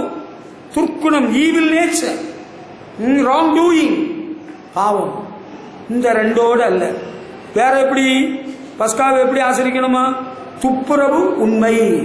துப்புரவு உண்மைன்னா அதுக்கு அர்த்தம் என்ன? அதுக்கு அர்த்தம் என்ன தெரியுமா? Goodness and truth. உண்மையோடு தூய்மையோடு நம்ம இந்த பஸ்கா பண்டிகையை ஆசரிக்க வேண்டுமா? ஹல்லேலூயா. உண்மையோடும் தூய்மையோடும். துர்க்குணம் பொல்லாப்பு அல்ல, ஐயோ பாவத்தோடும் தீய நோக்கத்தோடும் அல்ல பஸ்கா. பஸ்காவை எப்படி பஸ்கா பண்டிகை ஆசரிக்கணும்னு சொல்றாரு பார்த்தீங்களா? தூய்மையோடும் உண்மையோடும். ஹல்லேலூயா. எல்லாரும் பந்தியில பங்கு பெறாங்க. எங்களுக்கு தெரிஞ்சவங்க கெட்ட வார்த்தை பேசுறவங்களும் பந்தியில பங்கு பெறாங்க, சண்டை போடுறவங்களும் பந்தியில பங்கு பெறாங்க, பிரசாதம் தின்னவங்களும் பங்கு பெறாங்க. ஐயோ, இந்த வேலையை மட்டும் காட்டிக்கிடாதுங்க, இந்த வேலையை மட்டும் வச்சுக்கிடக்கூடாது. அது இன்னும் திரும்ப சொல்றாரு. திரும்ப என்ன சொல்றாரு பாருங்க. விபசாரக்காரர், பொருளாசைக்காரர், கொள்ளைக்காரர், இப்படிப்பட்டவங்க சொல்றாரு. 11 படிச்சு பாருங்க. சகோதரனப்பட்ட ஒருவன், இந்த பந்தியிலே பஸ்காவை ஆசரிக்கிற ஒருவன் விபசாரக்காரனாயாவது, one who is in adultery. விபசாரக்காரனா இருந்தா அவனுக்கு கூட பங்கு பெறக்கூடாதான், அவனுக்கு கூட சாப்பிடக்கூடாதான். அடுத்து பொருளாசைக்காரன், greedy of the things, பொருளாசை உடையவனாக இருந்தால் அவனுக்கு கூட சாப்பிடக்கூடாதான்.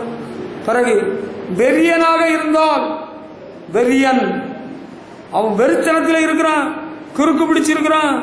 ஐயோ, விக்கிராராதனைக்காரன், பொருளாசைக்காரன், விக்கிராராதனைக்காரன். ஒரு பக்கம் விக்கிரகத்துக்கும் அவரு சூடம் சாம்பிராணியெல்லாம் கொளுத்துவாருங்க, நான் பார்த்துருக்கிறேன். அப்படியே காதை பிடிச்சி கோயிலை சுற்றி வருவார். அவருக்கெல்லாம் பந்தியில் பங்கும் கொடுக்கக்கூடாது.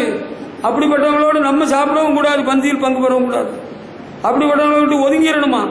அப்படிப்பட்டவங்களோட கூட புசிக்க கூடாது அப்படி சொல்றார் விக்கிராராயக்காரன். அடுத்து உதாசீனன்னு ஒருத்தனை பற்றி சொல்லியிருக்கு. அது என்னது? not to associate with people who continue to live in sin, adultery, greedy, worship idols, abuses others with insults, abuses others with insults. உதாசீனன்னு சொன்னா அடுத்தவர்கள் நோக புண்பட தூஷிக்கிறவர்கள். அப்படிப்பட்டவங்களை கூட பந்தியில் சாப்பிடக்கூடாது. இந்த வசனத்தை நான் ஆவியானவர்களுக்கு வெளிப்படுத்தி தந்து தான் உங்களுக்கு பேசுகிறேன். இது தமிழ் பைபிளில் நீங்கள் உதாசீனன்னு சொன்னோன்னா ஊதிட்டு நடக்கிறவன்னு நினைக்காதுங்க, பீடி குடிச்சவன் இல்லை. உதாசீனன்னு சொன்னால் மற்றவர்களை தூஷித்து புண்படுத்துறவர்களோடு பந்தியில் பங்கு பெறக்கூடாது. அப்படிப்பட்டவங்க யாராவது பந்தியில் பங்கு பெற்றால் நான் பந்தியில் பங்கு பெற மாட்டேன். நான் பந்தியில் பங்கு பெற மாட்டேன், எனக்கு வேலை கிடையாது. உனக்கு நீங்கள் எடுக்கிற பந்தியில் நான் பந்தியில் பங்கு பெறலை, நீ போ, நீ போயிட்டு போ, நீ பந்தியில் சாப்பிட்டுட்டு போ. இப்போ உங்களுக்கு புரியுதுன்னு நினைக்கிறேன். அடுத்து gets drunk or cheats people. போத வஸ்துக்கள், வெறி. வெறினா தண்ணியில் வெறி. என்ன தெரியுமா, ஒன்ன தெரியுமா, உனக்கு அப்பனை தெரியுமா, எனக்கு அப்பனை தெரியுமா, வெறி பிடிச்சவன் கொண்டு விடுங்க. வெறி பிடிச்சவனுக்கு கர்த்தருடைய பந்தியில் பங்கு கிடையாது. வெறித்தனை மாறிட்டேன் பாரடி, கொண்டு விடுவடி, ஒரே குத்து, ஒரு விதியில் கொண்டு எடுத்துருவோன்னு. நீ பந்தியில் பங்கு பெறாமல் இருக்கிறது ரொம்ப நல்லது. அப்படிப்பட்டவங்களோட பங்கு பெறக்கூடாது. வெறித்தனை எல்லாம் விட்டுறணும். நீங்கள் தண்ணி அடித்த காலம், கொலைக்காரனாக இருந்த காலம் எல்லாம் வெறித்தனை ரொம்ப இருந்தது. இப்போ சிலுவையில் அறையுண்டே இனி நான் அல்ல இயேசுவே, கிறிஸ்துவுடனே கூட சிலுவையில் அறையப்பட்டேன், ஆயுள் பிழைத்திருக்கிறேன், இனி நான் அல்ல அவரே. அல்லேலூயா. வெறித்தனை எல்லாம் போச்சா?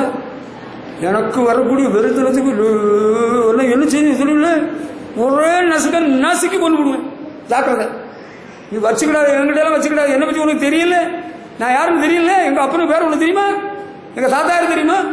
எங்க தாத்தா, எனக்கு தாத்தா இல்லை, உனக்கு தாத்தா. உனக்கு தாத்தா அவருக்கு மகனுக்கு பொஞ்சாதி அங்க ஒரு வீட்டுக்கு போயிட்டு, அவ அம்மா வீட்டுக்கு போயிட்டு பாறைக்கு பிந்து போச்சுன்னு சொல்லி வயிற்ற கிழிச்சு ஆத்துல விட்டவராகும். ஐயோ, அப்படியெல்லாம் இருப்பாங்களா? நாட்டில் இருப்பாங்க, இருந்திருக்கிறாங்க. எனக்கு தெரியாமப்பா, யாரோ, நான் அந்த ஆளை பார்க்கல. அவன் எவ்வளவு வைத்த கீர்னான்னு எனக்கு தெரியாது, நான் பார்க்கல. ஆனால் நடந்த சம்பவம் அது ஒரு ஆள் உண்மையாக விளக்கமாக விவரமாக சொல்லி போச்சு. நான் இப்போ சொல்றது, வெறித்தனம் பிடிச்சவங்க நீங்கள் நல்லா இருப்பீங்க, கர்த்தருடைய பந்தியில் பங்கு பெற வேண்டாம். எனக்கு வெறித்தனம் எல்லாம் கிடையாது. Self control, I am under control of the holy spirit. பரிசுத்தாவியருடைய கண்ட்ரோல் இருக்கிறேன்.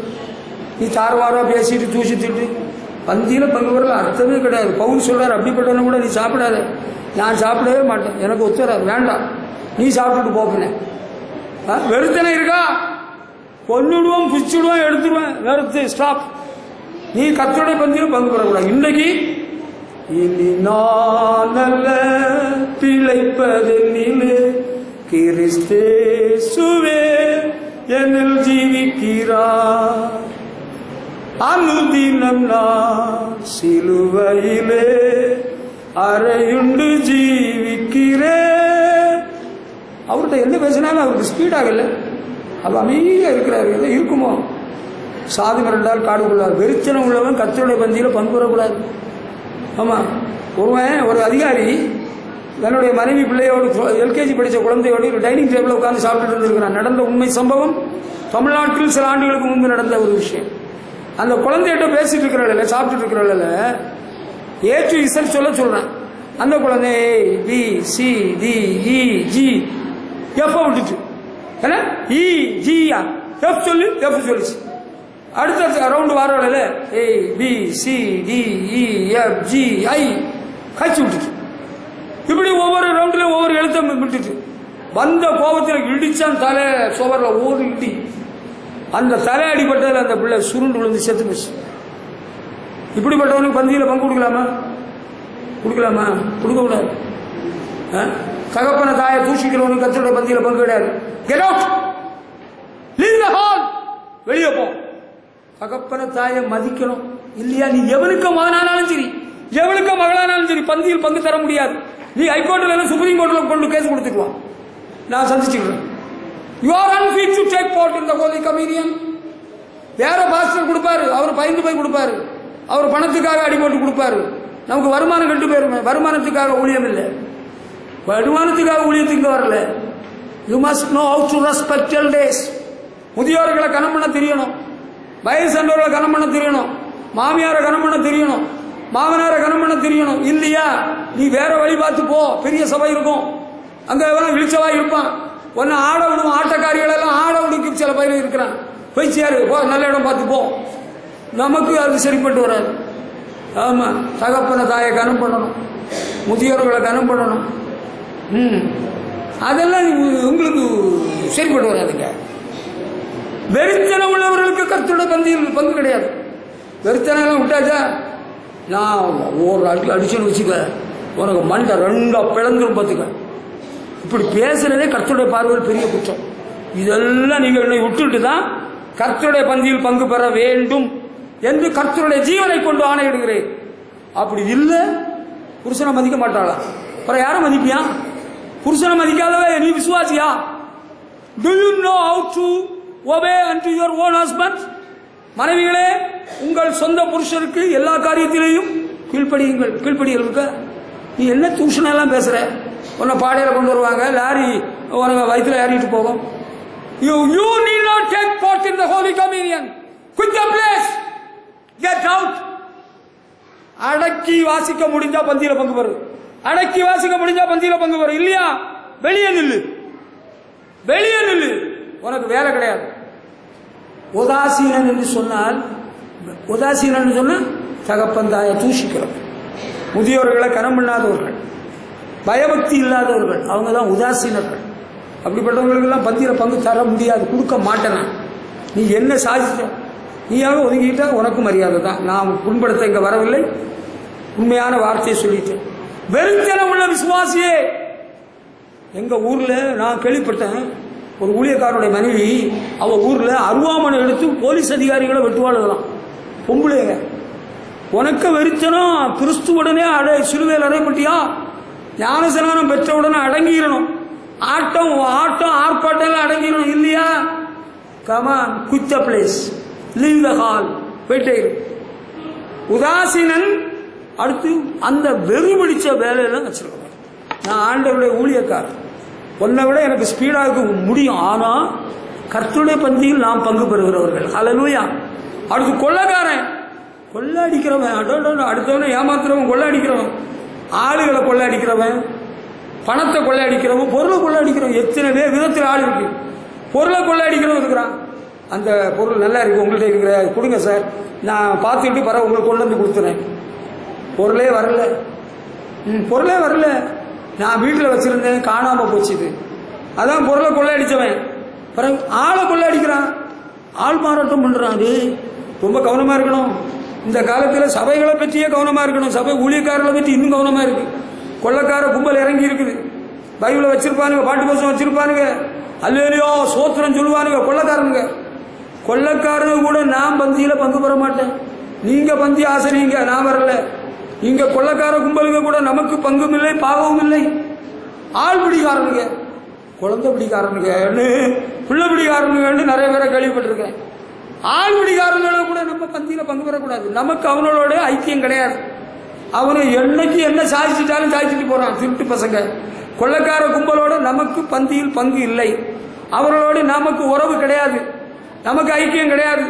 பவுல் ரொம்ப தெளிவா சொல்லிட்டார். அப்படிப்பட்டவனை கூட நீ தொடர்பு வைக்கண்டாம், நீ குடிக்கவும் வேண்டாம், வச்சவும் வேண்டாம், உனக்கு அப்படிப்பட்டவனோடு ஒரு ஈடுபாடு வேண்டான்னு அன்றைக்கே கொரிந்து சபைக்கு சொல்லிட்டாரு. அதுதான் நமக்கும். அடுத்து இந்த பந்தியில பங்கு பெற்றால் என்ன ஆசீர்வாதம், இந்த பஸ்காவை ஆசிரிக்காட்டா என்ன கேடுன்னு யோவான் சுவிசேஷம் 6ஆம் அதிகாரம் 53ஆம் வசனத்திலிருந்து நீங்க படிச்சீங்கன்னா ஆண்டவர் ஏன் சொல்கிறார், என்னுடைய மாம்சத்தை புசியாமல், என்னுடைய மாம்சத்தை புசியாமல் என்னுடைய ரத்தத்தை பானம் பண்ணாமல் இருந்தால் அவனுக்குள் ஜீவன் இல்லை என்று சொல்கிறார். If you don't do this, you have no real life. Those who eat my body and drink my blood live in me and I live in them. ஆண்டவர் சொல்றார், என்னுடைய மாம்சத்தை புசித்து என்னுடைய ரத்தத்தை பானம் பண்ணுகிறவன் என்னில் வாசமா இருக்கிறான், என்னில் நிலைத்திருக்கிறான், என்னில் இருக்கிறான், நானும் அவனில் நிலைத்திருக்கிறேன் என்று ஆண்டவர் சொல்றார். ஒருத்தன் ஆண்டவர்ல இருக்கிறான்னு உலகம் ஒரு உண்மையான அறிகுறி என்ன தெரியுமா? கர்த்தருடைய பந்தியில் பங்கு பெறுகிறது. பஸ்காவை ஆசரிக்கிறவன் அவருடைய சரீரத்திலும் அவருடைய ரத்தத்திலும் பங்கு பெறுகிறான். அப்படிப்பட்டவனுக்குள் கிறிஸ்துவின் ஜீவன் இருக்கிறது. அல்லேலூயா. அப்படிப்பட்டவனை ஆண்டவர் கடைசி நாள் 6:54 சொல்றாரு, என்னுடைய மாம்சத்தை புசித்து என்னுடைய ரத்தத்தை பானம் பண்ண நிச்சய ஜீவன் உண்டு. they will have eternal life. I will raise them up on the last day. கடைசி நாளில் அவனை எழுப்புவேன் என்கிறார். ஹல்லேலூயா. கர்த்தருடைய பந்தியில் பங்கு பெறுவது ஒரு பெரிய பாக்கியம், பெரிய ஆசீர்வாதம். கிறிஸ்துவோடு நாம் இணைந்திருக்கிறோம், அவர் எழுத்திருக்கிறோம் என்பதற்கு ஒரு அடையாளம். அப்படிப்பட்டவர்களுக்குள் கிறிஸ்துவின் ஜீவன் இருக்கிறது. அவருடைய வருகை நாளில் நம்மை உயிரோடு எழுப்புவார். ஹல்லேலூயா. நித்திய ஜீவனை நமக்கு தந்திடுவார். சிலரே கர்த்தருடைய பந்தியில பங்கு பெறாதை குறித்து எந்த கவலையும் இல்லாமல் இருப்பாங்க. அது பெரிய ஆபத்தில் கொண்டு விடும். திடீர்னு சடுதியான மரணத்துக்குள்ளாகி போயிடும். சில சபைகளில், ஆவிக்குரிய சபைகளிலும் சும்மா வார எல்லாருக்கும் தான் பந்தியில் பங்கு கொடுப்பாங்க. நீங்கள் ஞானஸ்நானம் பெற்றீங்களோ பெறலையோ, பரிசுத்த ஜீவியம் பண்ணுறீங்களோ பண்ணீங்களோ, சத்தியத்தின்படி வாழ்றீங்களோ வாழலையோ, எனக்கு தெரிஞ்ச மட்டும் கும்பகோணம் டவுனில் சில சபைகளில் சில விசுவாசிகளை நன்கு அறிவேன். சத்தியத்தை மறுதளித்து கல்யாணம் பண்ணினவர்களுக்கும் கர்த்தருடைய பந்தியிலே பங்கு. 5 வருஷம் பொண்ணை பைக்கில் கூட்டிகிட்டு ஊரெல்லாம் சுற்றிட்டு போனவனுக்கும் கர்த்தருடைய பந்தியில் பங்கு. இதெல்லாம் ஒழுங்கீனங்கள், இதெல்லாம் ஊழியக்காரர்களை திருத்த வேண்டிய இடங்கள், ஊழியக்காரர்கள் திருந்த வேண்டிய இடங்கள். அப்படிப்பட்ட சபை இருந்தால் நமக்கு சௌரியமாக இருக்கும். அப்படிப்பட்ட சபைகள் அங்கே வைத்தால் நம்ம ஓத்திரம் இல்லாமல் மாதம் கர்த்தருடைய பந்தியில் எந்த தொல்லை இல்லாமல் எந்த கெடுபடி இல்லாமல் பந்தியில் பங்கு பெறலாம். இப்படிப்பட்ட சபைகள் எல்லாம் முடியாது. இங்கே கொஞ்சம் கெடுபடியெல்லாம் இருக்கு. பவுல் எழுதியிருக்கிறாரு. இந்த பவுல் எழுதியிருக்கிற நிருபம் இல்லைன்னு வச்சுக்கிடுங்க. தந்தானை துதிப்போமே திரு சபையோரே கவி பாடி பாடி தந்தானை துதிப்போமே. பைபிளில் ரொம்ப தெளிவாக எழுதியிருக்கிறதுனால நம்ம இதை கடைபிடிச்சுதான் ஆகணும். அப்போதான் கிறிஸ்துவின் ஜீவன் நமக்குள் இருக்கும். அப்போதான் ஆண்டவருடைய வருகையை சந்திக்க ஆயத்தமுள்ளவர்களாக நம்முடைய வாழ்க்கை இருக்கும். ஆண்டவரிலே நாம் நிலைத்திருப்போம். அவருடைய வருகை நாளில் நம்மை சேர்த்துக் கொள்வார். இந்த வார்த்தைகளினால் தேவன் உங்களை ஆசீர்வதிப்பாராக. ஆமென்.